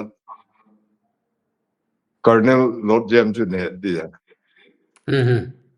ma ya chun som la khat gin na eo masanga nana se di ma ni ki ge lon tu ma di su hil tai na ki chai ta aje chu condition article neu khat in bo iten the phal ne pi sa pai cham chu me thei te kam chu ki lai ji hon ni go zo se ibu pha wa la ya chu kunung di mu lu chu ima ye lo ho chu in chen hong phat na song hong chen ding le I gam nei te lung yel dan di lu nei le te da gam nei hi bu chu pai jam do mo ho I pi ding ai la je ho I bu sat bu no future vet lo pi chu lo I gam I go gam khut te nei wa I gam ma I bola til pai bol num lo ha til hoi bol num lo ko I ngao ham ko ham I gam wa hong am gam mo hong sim ding e ho ni ki sim num lo pi chu lo Adin alal sumle pai ni how zo state pai tu la empire de ki bolwa ne ki sta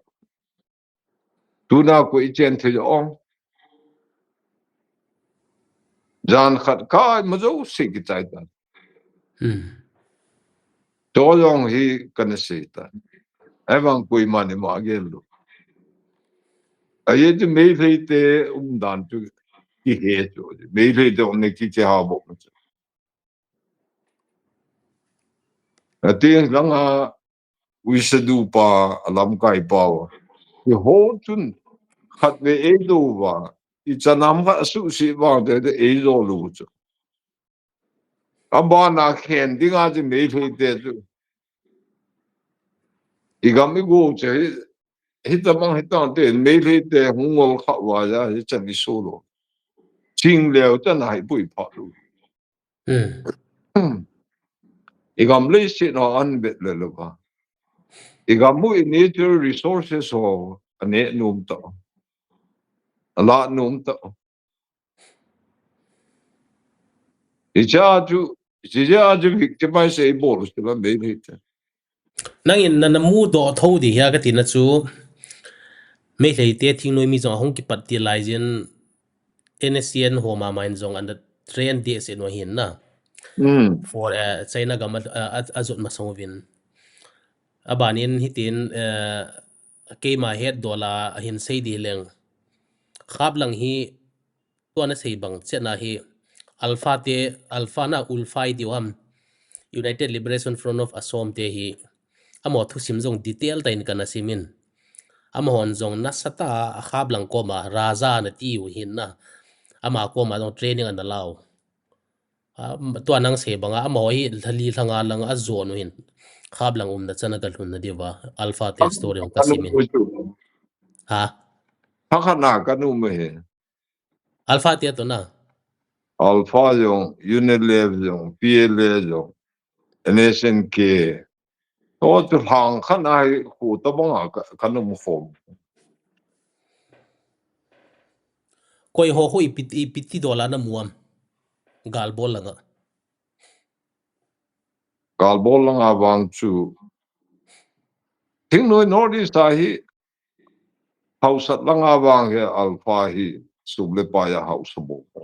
ni agam petroleum ha thal langa hi ipi se wang wa yene de te thal ha ho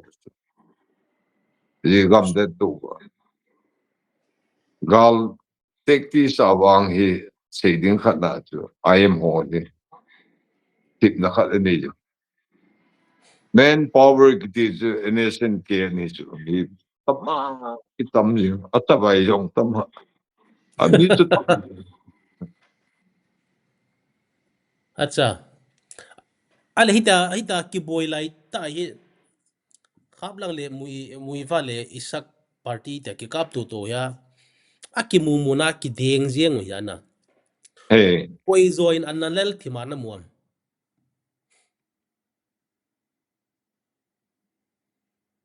achadel ti pa hi la se ding khat na gal chu ki bola ai ba tu ne chana hi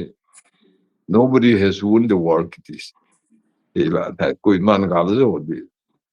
thì tấm gì ở trong ở đây là dùng cái bún đấy thì lâu qua món đó thì lâu thì đi luôn nè ai bảo ngã chú mi hình cái thằng we all have lost many battles but nobody has won the war na tu hi ni kho ba thian so ane kha ni le phata ne kha ki yo le kane kha ni le phata kane ni tu kha tu ding ta bang ai wa tu ni chana cho mo ga la ha ga la zo tai ki ti zo ane de lu chu he te bang din mun khat bu chu hin tin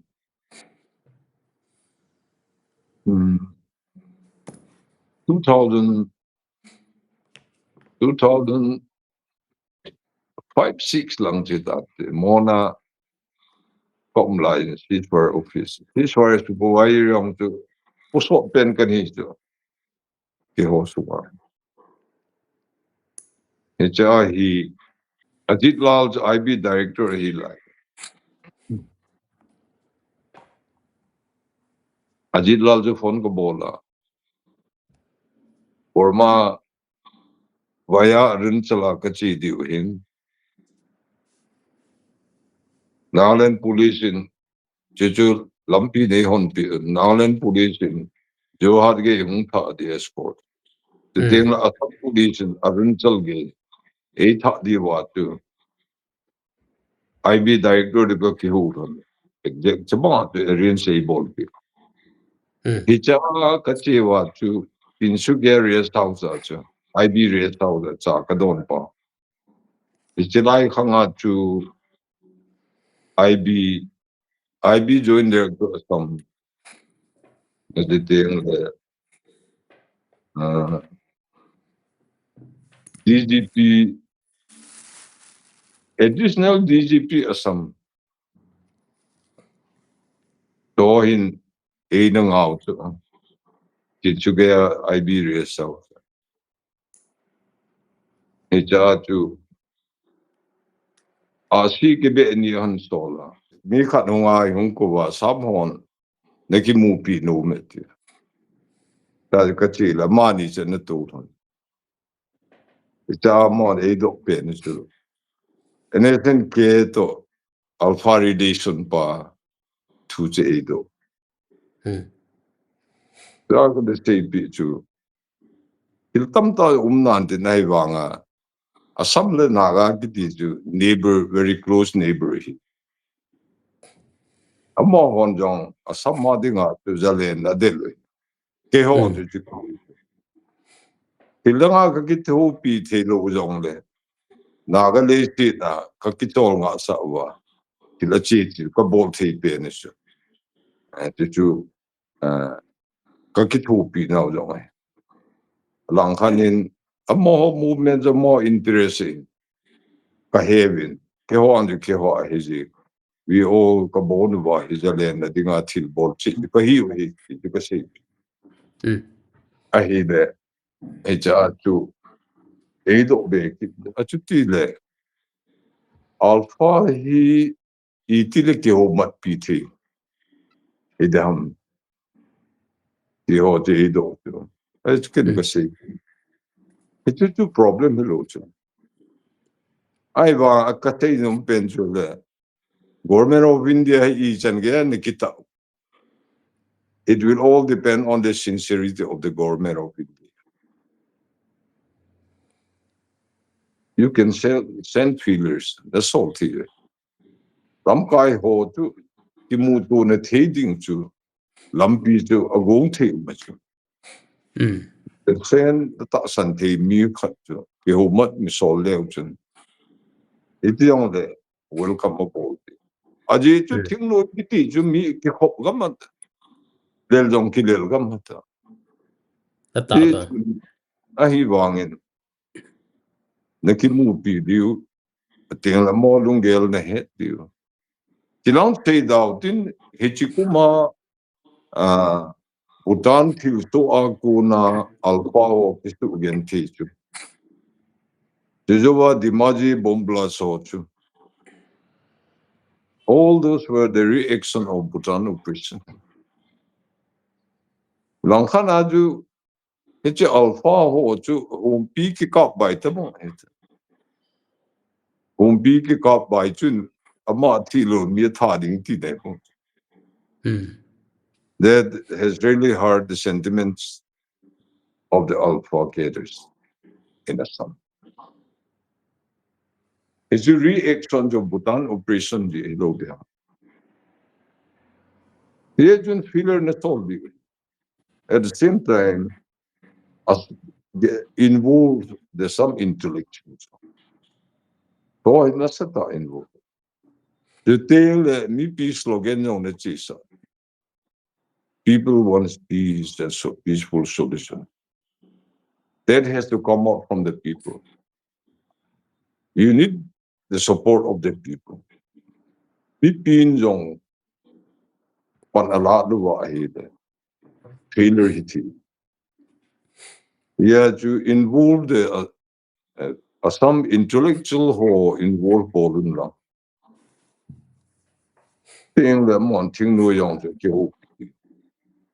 At the same time, people of Assam jong the nang do ngai. I am sure that there will be some positive response on the moody and prepared to sit with them. They say the hoila they vom cha chung ki moody. The first meeting may not be very successful because all the time kita san tulo na. Closeness part the umlo the imam. Your first meeting may not be very successful. Second meeting thing, you will see the atmosphere of Kichel and then you can start working out. Then the government of India, laitah atu national paper atu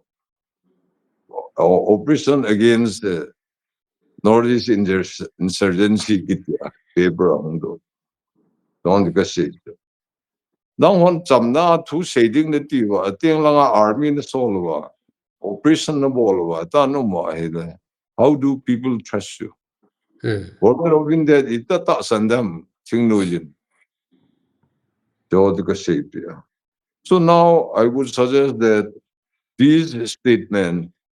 withdrawnable. Ito bang statement na piwa, ting le, icham na dinga he dole, settlement khat hole na dinga chu.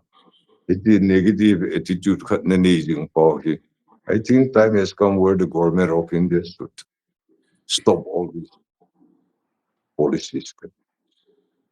Then at one point of time to Alpha, the government of India, they came so very close.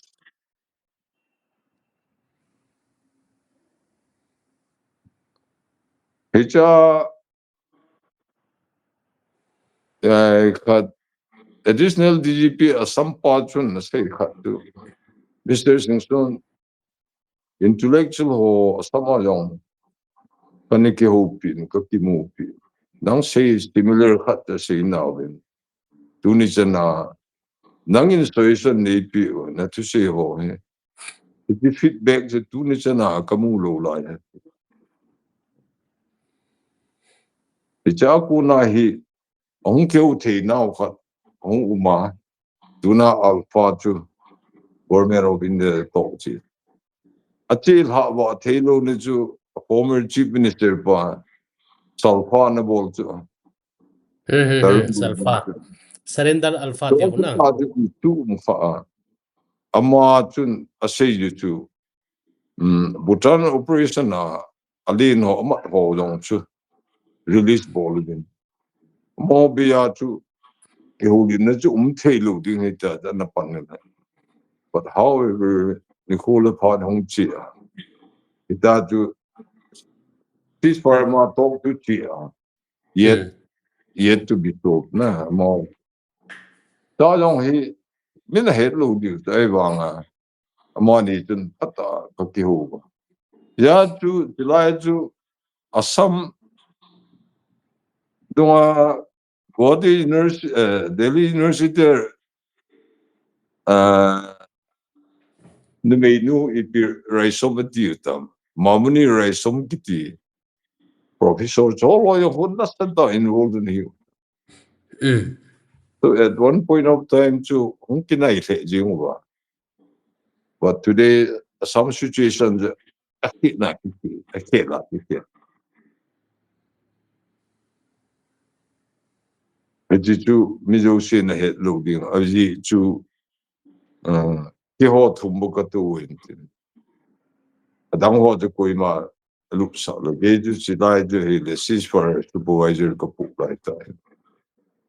ni ho ju shui san nong ka ne pi chu ale tua na hin sei hi a policy and plan strategic planning azong na satai na ki involve ti na he the na zong hin na nangin lekha sangta kana simboy ni ti wangin case pitai in p level chana hi general secretary ho pp ho na tu na hi le na sata society le democratic system lang hi he thei ta jong na hin abanin thingnoi lang na hung lut kit le hiti hin alam kai langa policy formation le strategic planning lan hungin to anan sei te jong hi I chan ham khana alpha te het che na na ya alung gelu na het che ja hi adin mun hi te bang hin hi chi hi the hung hi thei ding ta na bol le thei ding thil thei ding dinmun tia hi na ne advice na sei hin na ale enjo ana sei to bangin Burma jua khosung bang ana chen khom dan hi hal khat highlights hin pian lang abanin hichilai khanga pa na mai leite na na study a hichina study na pa na imfala cheng hi win ta eimite na na hil dan na hi detail ta in seo Burma chu hang mul chunga chu jalen na dinga galsat north east thingnui ho lin ho do si chu hichila ya chu ki cheng khom ku khat ta bonga ya chu kem nong ki chi a kihoulim ki khat ale chala khang chu tilhot ka vet le jalen na ding thu hi wa nga chu practical based lo chi ai wa nga nei le te context a hi vet na hi abol na wang wa thing se na te dinga chu mail he romanti ho deng phung ho ko tua lamkai pu ta chin pa ko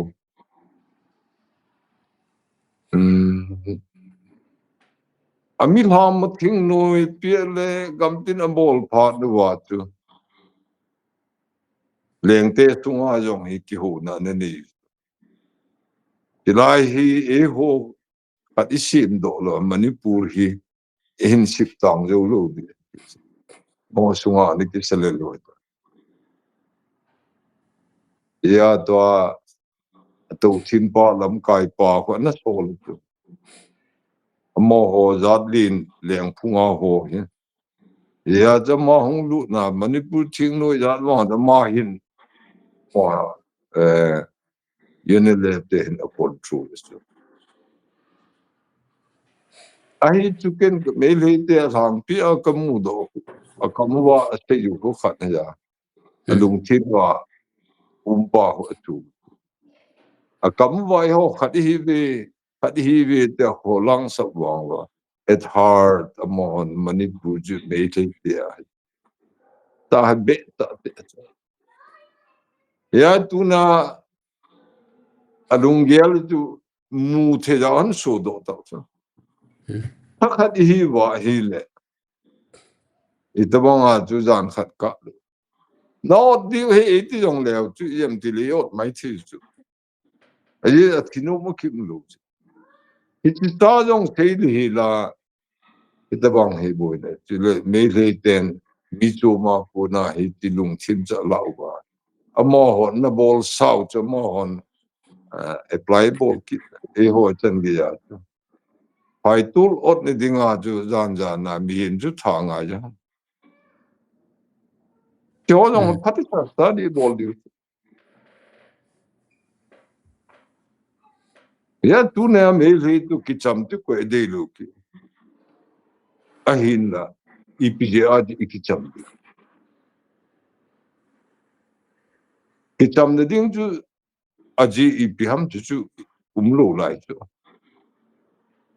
ipi denga third meza na chu hita du mi pi me chapang ko helo mi hi mi da chu ipi na de ba ipi na ge la na bo lam chu sei che nun ji ang de sei che che lu hita ba nga chu ho chu nga dang til bo me le te lung thu ne da ho hi i chen ho chu phải tôi tung ra tiền để lính thu quay mà lùng thì mình lo ipu ipa gam ipa sa ini ibu zo si ai bizile phải tôi sung chu bê thế ai đi chu hết hết awareness trong chu nei lo không ai thế chu cái đó chiang hi win na ti chu itikum lai vel ha cũng xóm lắm tao bằng ta na koi koma na sei lamkai ho tiếng public meeting ai cái chỗ xây này tiếng một lo ai vàng mi lo lu go lungel ni thi ho yo i sei ti mi anu ju da chu ata tan lu chu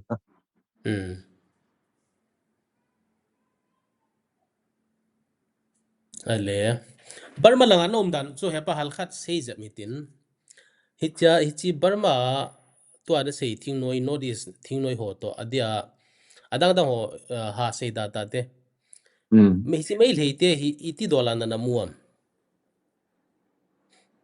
tiếng nói lắm đó là vang chu movement chu i sei vang a phang pi a chu Manipur the landing chu ja ai vang ma ho si til dang na phat mo ne tiếng nói đó là very well disciplined hi bu chu mo well discipline na well disciplined naga te akibol to now tel la akibol now ka vet le dan chu ke pa chu mi khat na je lo chu amai ka ne wa se bo kun a je officer khat in mi khat je chang sa je lo cadres and that's another kind of a lesson for every cader ading a lesson that is the ball ki udan hin age the teacher achieve bi khat da no ka mu da na ga te thing noi lam do la ba I am hi well disciplined to action ho bo hi ngai lu ne nei lu ba tat lo bo hi ba ki vai hom da na to ma ho hi discipline jo nei jo pe dang dang ngai da ki khat nei thu ikido pi igal mi jong la apat ne chu apapu ikiti nom lo adi se ngai ai hi ale eimite iti dola na muam eimi thing noi ho ade nang party ho tila nang to ada Nagaland lang apa na eimi ho na ai ma ga zaw ho adanga agazao hu ipiji thupi ta umdo a hat pen pon akenu hat pen na umma akenu to akhu the lo de wa kenun abanta han ji le akenu kene tat lo de chu umlo so chi pha na chu a hat lo chun a hat khat pan pi di a hol na lama hi I am a bel khawa adam the ni survive the ni di wa bu and give up ja political might is so wang chu ho ja mo ku na ti mai mu chu ek na sa diu amo dinga all now se le ho ku gyo le kina ki ka la mo dinga de bol dim tu na me amo de ju si hon ki bol ta cha ki pa hi ipi bola thing no jo hi bol hon ti jo hi i vet le na ga la ko na je thing no kho da ni hin he do ba hin bol tu na hi te pa bol gam le go ngai lu de be set wang chu kipat na chu hung hi lu na azo na langa hi be na hi le tu ngai lu na langa hi focus se ha bol fa nu wa he excuse abo ki pi he exactly chu na ki cha ma nu wa ne bi mi bi ting lu ki da su ma pi yeng bo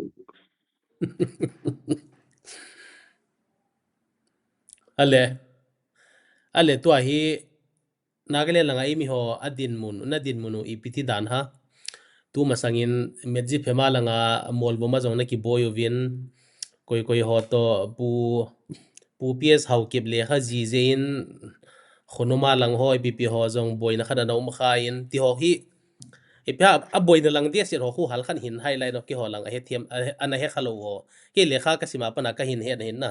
pu ps hau kip le kha ji ja boy to molbo ma train station khat pp ha ti ha khana boy na khat to ti hovel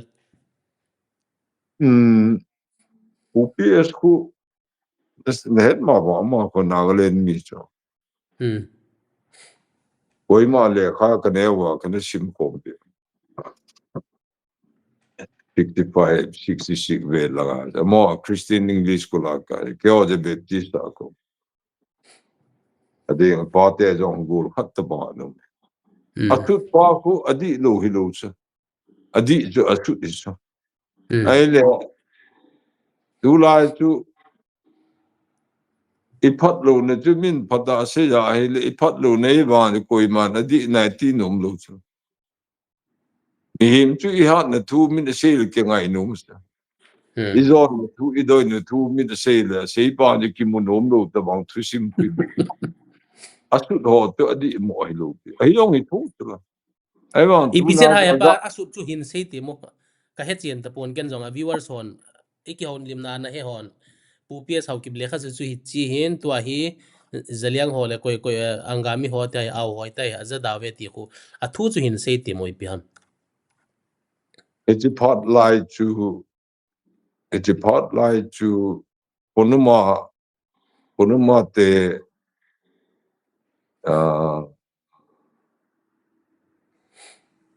te gal hat mi ni chu July to ma ho hin to present side parent jong hu anunga bu parent de very marketis angami hot na it is dealing ho la complete plunder na bol jo atuti me ho do ai le ni me ho jong tu ki chip na ni vai ti ko ma tu nei lo go sum le pai don na tu ko ma te tu gal hat mi ni hi wa chu mo ya ju ji le ho na du de ya chu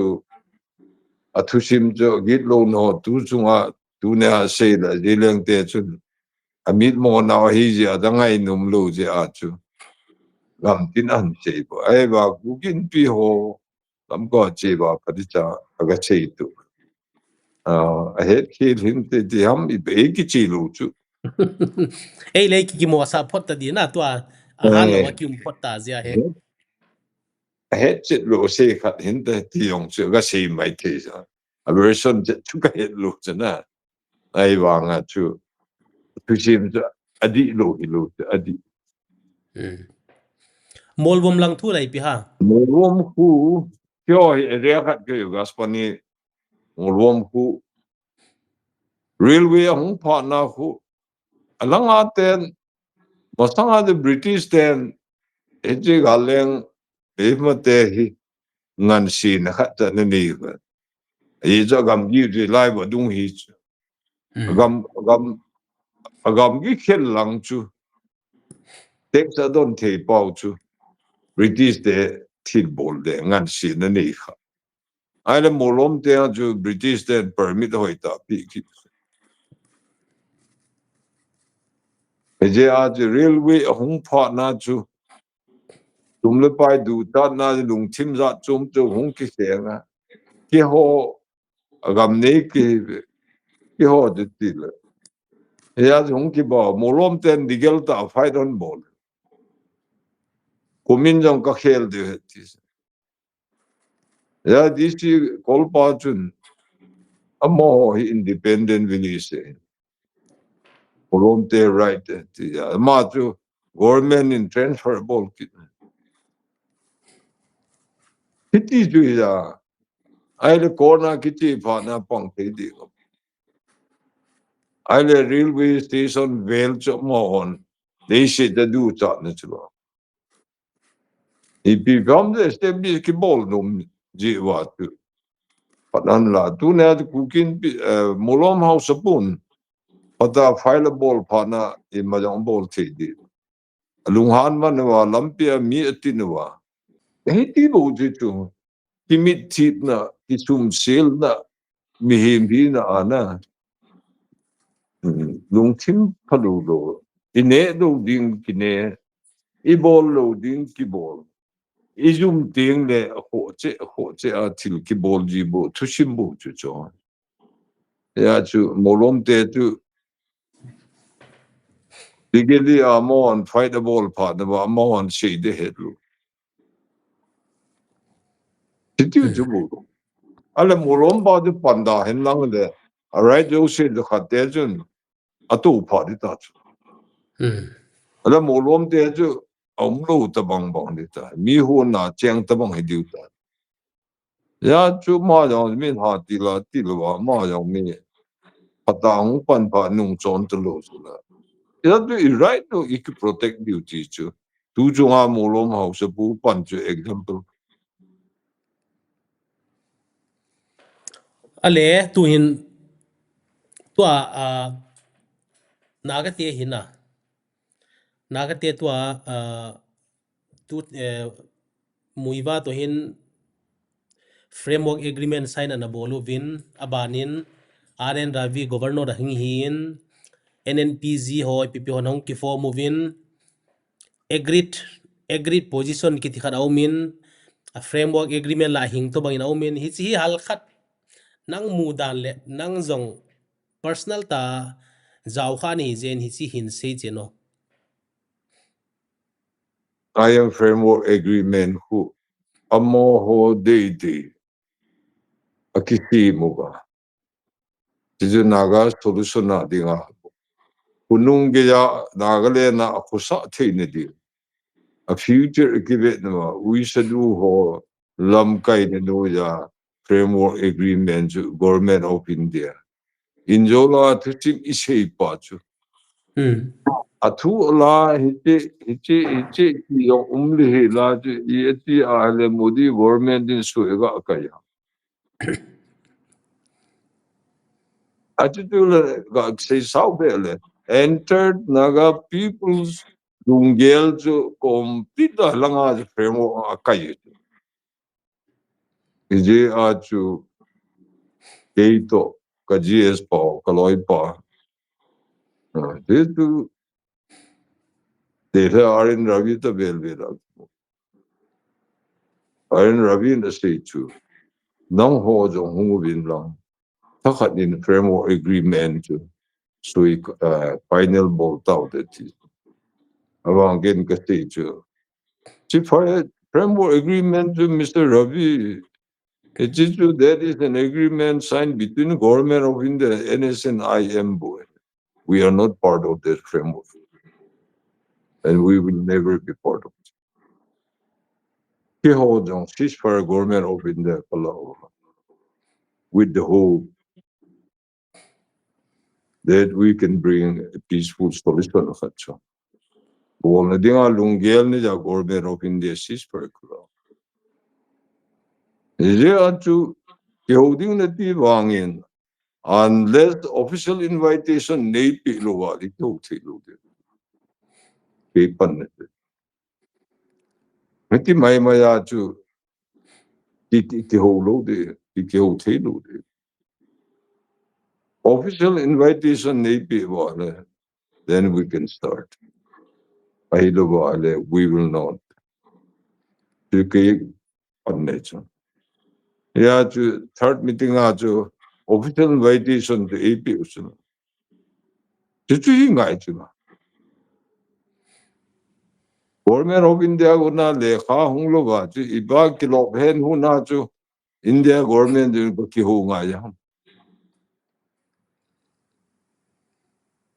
Official invitation AP jo ba chu official to kapat.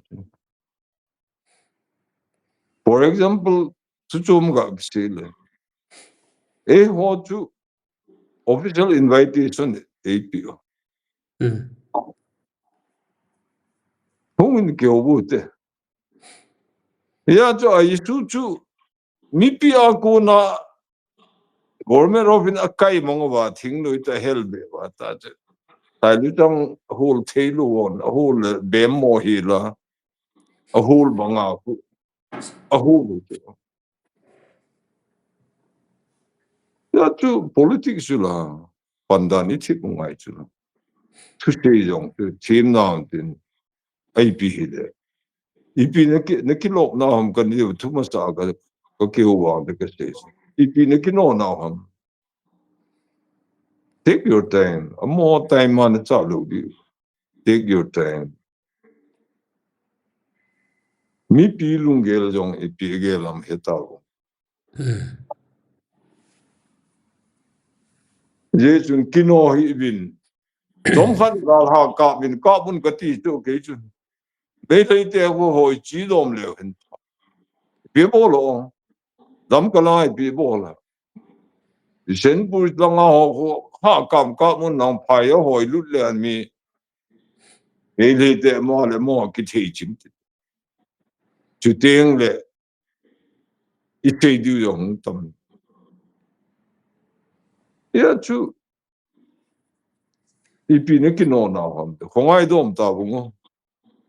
Pilong sem tuk dom te di bin. Kino hun ka ti chu ke wang den na. Ngai te bin. A tiang le nang ho tiang loi lung pha mo hi bin. Kun nang ho nang an ti wa. Mi pi na tol ham. Na te di yong mi pi de ke ho to ta bang. Hitin bol pi yong le hi la. Eke misra in e ho ke ho sa hi bin te. Na ko ji wa chu.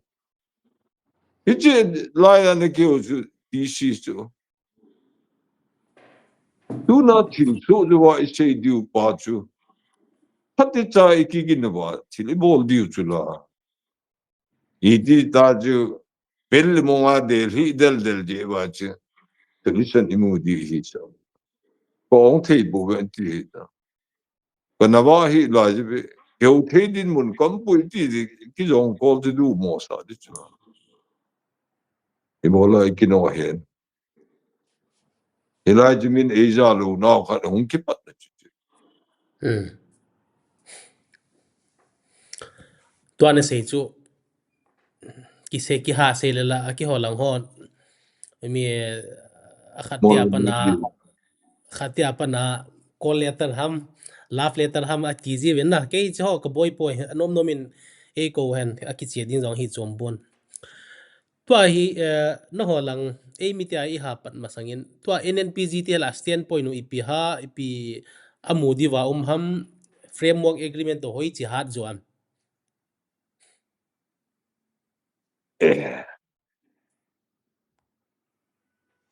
Now cha framework agreement and now cha being a min ki ta lu tu. A framework agreement na su e kai a continue su mi pin het lu I ma cham lu chu. acha Ya chu mi pi ke ngol bo lo ya mi mo sa nga mi pi a ting a tim tam ta chu. A ki pal down.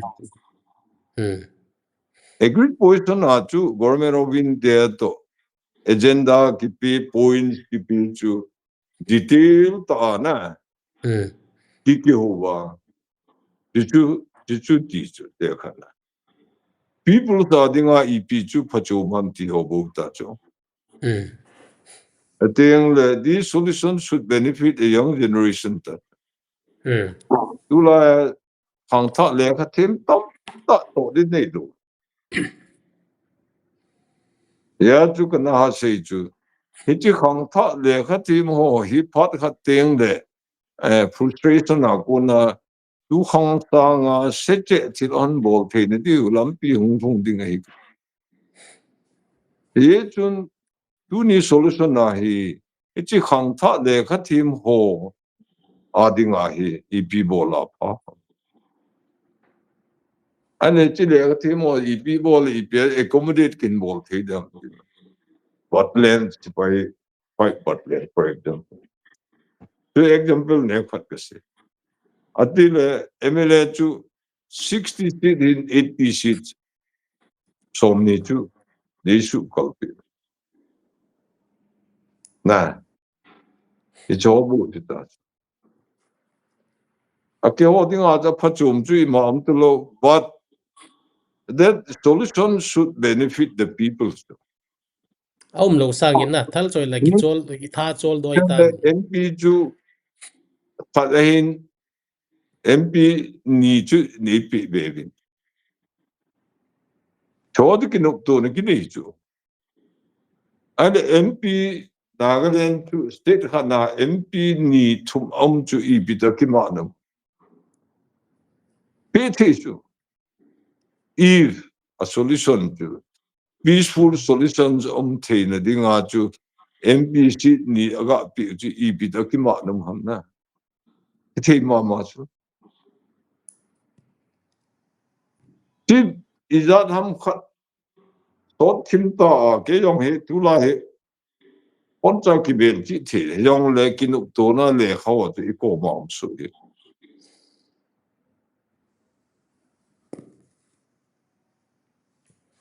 Tua tua hi na se le movement hi khat cha lo theng di lo to bang hin.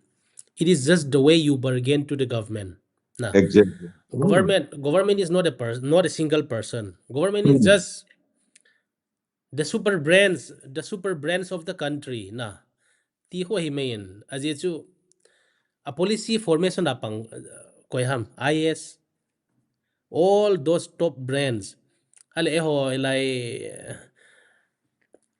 ke mudan in na hepa thing noi lam kai ho jong central government service kal khat ki pe dile ban za bang lo di phak ti jin zaw le la zanom hi bin tin mi lekha sun jana sima UPSC hin ji to a aje chu kyang na sim ka hi ja chu na retire ka hi ja chu at one point of time 17-18 hours ho lekha na gi simin na ta lekha kisima exposure chom manania muntin gam tina DC commissioner du dang ya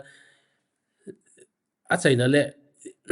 a top level a hita hung zau jiwa mi ama ho hen MLA MP ti ho chu MP minister ti ho they are all together a different category, they are just elected na, they'll just discuss. The idea will come from the civil servant, the brain. Na, am honjong okay. Uh, MLA, MP, minister honjong idea tam tani na beto. But that idea will be cross verified the bureaucrats who are the super brain. Til chong chong maki senai who are the steel frame of the country zong akitir na. It's all true. They know how to take a loss a lot na. Manipura kanom laisin ki ho jong jungle warfare course ada ki bolin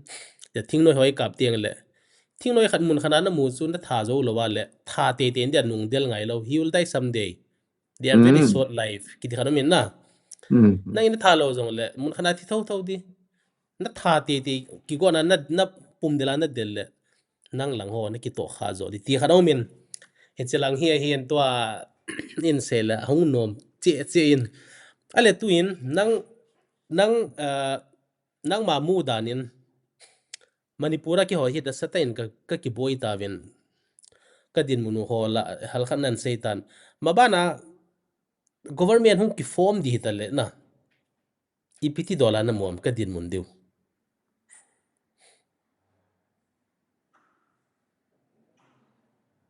Ngày tàn chụp này tin cái vết đô la vang na ibola tu na hi popular government form na dinga chu igapan fo nga igapan wa ile ide chu mu di hele ga pangut bi apelo dinga pan la ho lai ga pan ki tu vai e ho jong tu apelo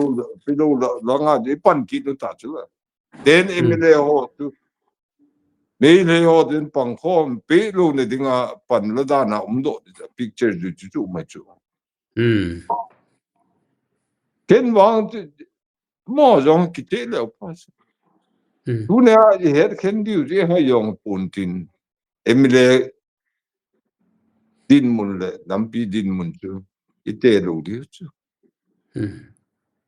emile de kapan lo wa le jing te mi khat tu không kai thu na ai bang tu na kung tu ta pan ila wa le to ho jong hi de ju la I pan sa ki thi ai cho bang na ai bang ta pan dik ta hom ba le tai bul ka more people will reject it complete ya chu my advice ke gel wang hi le iti popular government ki sim de ding in wang pan la ta pu te mile chi hi ikita lo now e ho le ho I hi na expose ki bol sa ya chu pan ila lo di tua tua in sei le ha sei le hen boy che di hen in lang thu hi koi ma thu a ki ngai to la pon na mai kalam e za thang to kong mai kalam za dang ka ho pi la I bola hi chi mi hiam jong hi lo khan ho phiam ti ji win eimite hi opposition day lo elected member le hingal assembly ai lo le parliament a chi le la opposition ruling ti head sa wa chu bola nam pi sunga lamkai khat chu bola opposition lo dham ka ti nom hin na ke hi ajo ajo e ajo ajo isei tan ai le pa tu hin at sai na langa sort jong sort thim tan nangin ki ho hi tu lai ten burning topics ti meutin Michael lamza thang en party in tha do hin na satai na che pi win alang khana kuki ki che pi in abana AKT any kuki tribe ti khadang ki din nang a state chom jep koi ma chan no I ma chan na lo ngam lo di a thing noi lam kai na hi to koi man I ma chan na sei pi ngam lo di khat jong na hin free tain hin seo ichi kuki chung chang hi pi ha na ngai dan ina da pi pe no ya ai bang ban no ya min e he na ju ku ki ja a hi le ku ki chu adit mun hi ku ki I pi mo mo ham tin chu pa ja define bol le ha do hi I pi ham ti jong hi pa di chan de ta tu kina na di pi kin wang for example I het diu chu naga ki ti chu I ma cha jong yo min amin wo nau ham boy ale naga ki ti chu mi izat tribe izat ki chu koma bao tho izat ki chu koma wa ichi naga tu platform man the yo aw lotha sema angami ita wa ju 16 tribes pawu ki bangdo a culture yong ki bangdo ai wa hi cho chu lamkai ho achi the ya hi cho dan pui khom wa hi cho chu dinmun khana a khunung di vision ane ji wa chu cho zo ste chu daga te platform an kai du the pa hi tu ne ana te dinga is the big blessing chu ai le tun te ga hada out te chun pa ne chu custom no ne chu culture jo ne chu apa jo au pa ki ti chu ati banga chu si mo ho jo lo tha nang yong so jo se hin custom culture ai ba moi naga pa a chu koi ma naga chun hichi custom culture just tu koi lo cha na Ừ. ya chu ni ama custom jong achi pi the a culture jong achi pi a pau jong akiman but when it comes naga kiting people comes together as a naga e hon hichi kuki hi concept pau hi lu hi katile on khanya ngai num lu mai thi bitu te kuki sim dan tu ita sim mam tu vele ken pa chu apadinga min thil e ne langa apate ding thil bol ja chu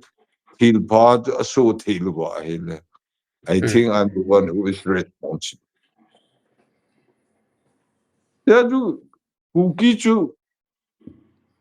ite ji wa he wa iman dan hi di thil anaga chun pau nei lu ki chu te chu tu bang chu astil ngim se wa ta chu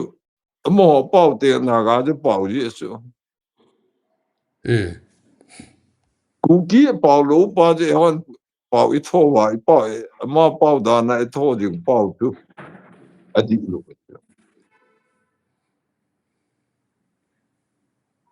le she na min e he da di kuki ki ti chu British ten IP na bol kaga su tu le naga ki ti ho lo kuki ki te ki hom khen jong ka vet naga ho jong custom cultures similarity ne ho hon khana group khana ko the custom culture langa ki bang thim si langa hi e koi do het kil ding hi pi mom ji ka het thelu Adia. I have a problem too. There's a saying, it is hard to wake up a man who pretends to sleep. Yes. Adia. Ai mo le Nah, mo ko ki thu do ha it's sa. how you know too. I muta hey, totang iti le mi kitang do. Aki mut hem ji lo yang de a ball thu ji a tu na I ball thu na lai du ham. Pa ni ta. Pa ni ta. Nomenclature kina na pat khang hitlu. Jing ting hui lang a I ti di. Ole ipu ipa devin a cha man di ko nin agil a kichu tu tu hui tho khat ham I ma jong hi lu ngap diu tam pu da na mu cho cha Lai na do me. sim ta nam khat chu I ti a le mang jing the de koi man e tu mang lo di he e ho le ho ki su mang di na pu na pa ban thang in ke ban ka pa ban a sao goi na Hiche koi ban sao lo je a chu kina ko kinil ma ya sao na chom te ve tu I pi bola je na pa ban sang in ke pa ban sao lo kitis why make a issue out of that Hiche pa di I pi interest ni ya nang sang in ke ho kalin zo ki ju phung he lui mong ka hita this is something we always try to claim superiority complex nature adin pen hinum jing aneu pen a keng sop di pa hu thelu ta chunata I Ai he. keng I sop pi di ki hol su hi lu ba keng sop di thelu chuna sop pi jing I hi ta su na I thai time I sop pa ta no matter the bang ting dang I pi he jong le nam khat hi nau pa a hi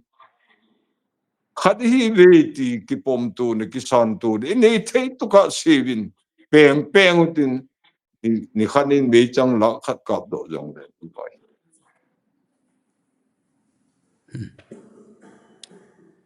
thì mi pi ka sei pi dum apai hai pa no min iki ho hi nam pi te adinga kha lo na ta khat hung hin tin adin anang ho Nagaland lang ho nanapan la dano aje chu ihung boy nam pumpia ihung boy phalle nam hlom te le lamkai ki su ta nei lo te hi je vin alang langa ki tho pi to le le di yum po vin na achuta le ki ho ti la na sei bangin tu lai tai i boy ma mau vin i chen na zo se i boy na lo lo na manipura i boy vin Nagaland i boy vin Nagaland chu an ha boy be po vin manipura na satain ka boy vin Bangladesh a ki boyin Myanmar a ki boyin ikama hi chet lo vain eimite na Israel zong a ki boyin Israel a ki boina zong eimite na area sedirot ma zong ahung ki pan thima hi kinin hitin thil chom chom hongum le le in ano mama jeng ini kihoulim na he thil tam ta na nga panin first hand experience le thil visionary ta thil strategy lama panlata le visionary na hi dan hi aki he tha in to hi nang zong inzo ka sema banga nakum ahong tam thim to before memory fades tia hi so ta hung ki holi mahin a chai na in I chai na ding in nam mi te koma nam mi te zong ti dange anam lam kai te ki hon lang adien ki holang holang ken ka head be pon na age ho to kuki zo lang te lam kai ho ding in kam cheng khat cheng ni vai la na thu hin se pio nei isungwa hi kisu dia ding su di ding thil tampi kisu di dinga kisu di na dinga hi ema kisu di kineu let us be humble kineu sautin ne takhat nungitin ne takhat na go lin ta isu khom din ya ju nampin nam ngai lu ke ka ti ngai lu na sangang nampi ngai lu na lung tim iken jo ke ka pan lo le ring lo de ti jong hi gel do ti mi pi lai tin tu ma ke ka ti lu le ko ya ri ti dam ti spirit khat iken ti tai lamkai ho mi pi lung gel heu tin mi pi nyong lamkai ho jui dan thi mu tu te le bo mi ki lung tu ho chun lung ki tu ta na I to tem pathi nin pathi hin bu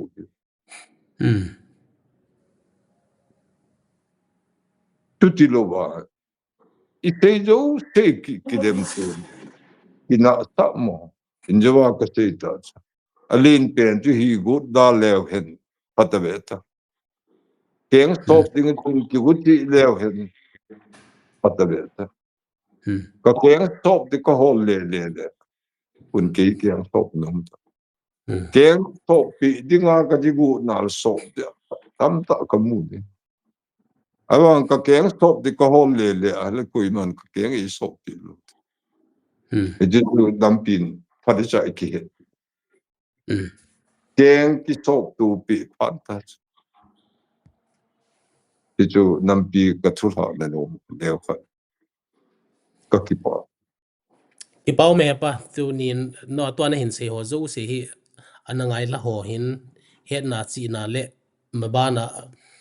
nampi ki pum khan nan hin mangte hen ti zong ke de dan hin na nan na se bangin igalte hi zong le aphat na se di ti zong adi ma jengin ken zong an nan se chu le khabua kana sim kha in naga thingnoi ho hi nga hi mi pi te hi tu ye hi na tu yom lo le nga hi hing thei poi ti hi emi ake ho lang su kresi ki ti hon zong an heu le ti ong de sa uma hin ai pi pi le phar hat le nom te ki mutin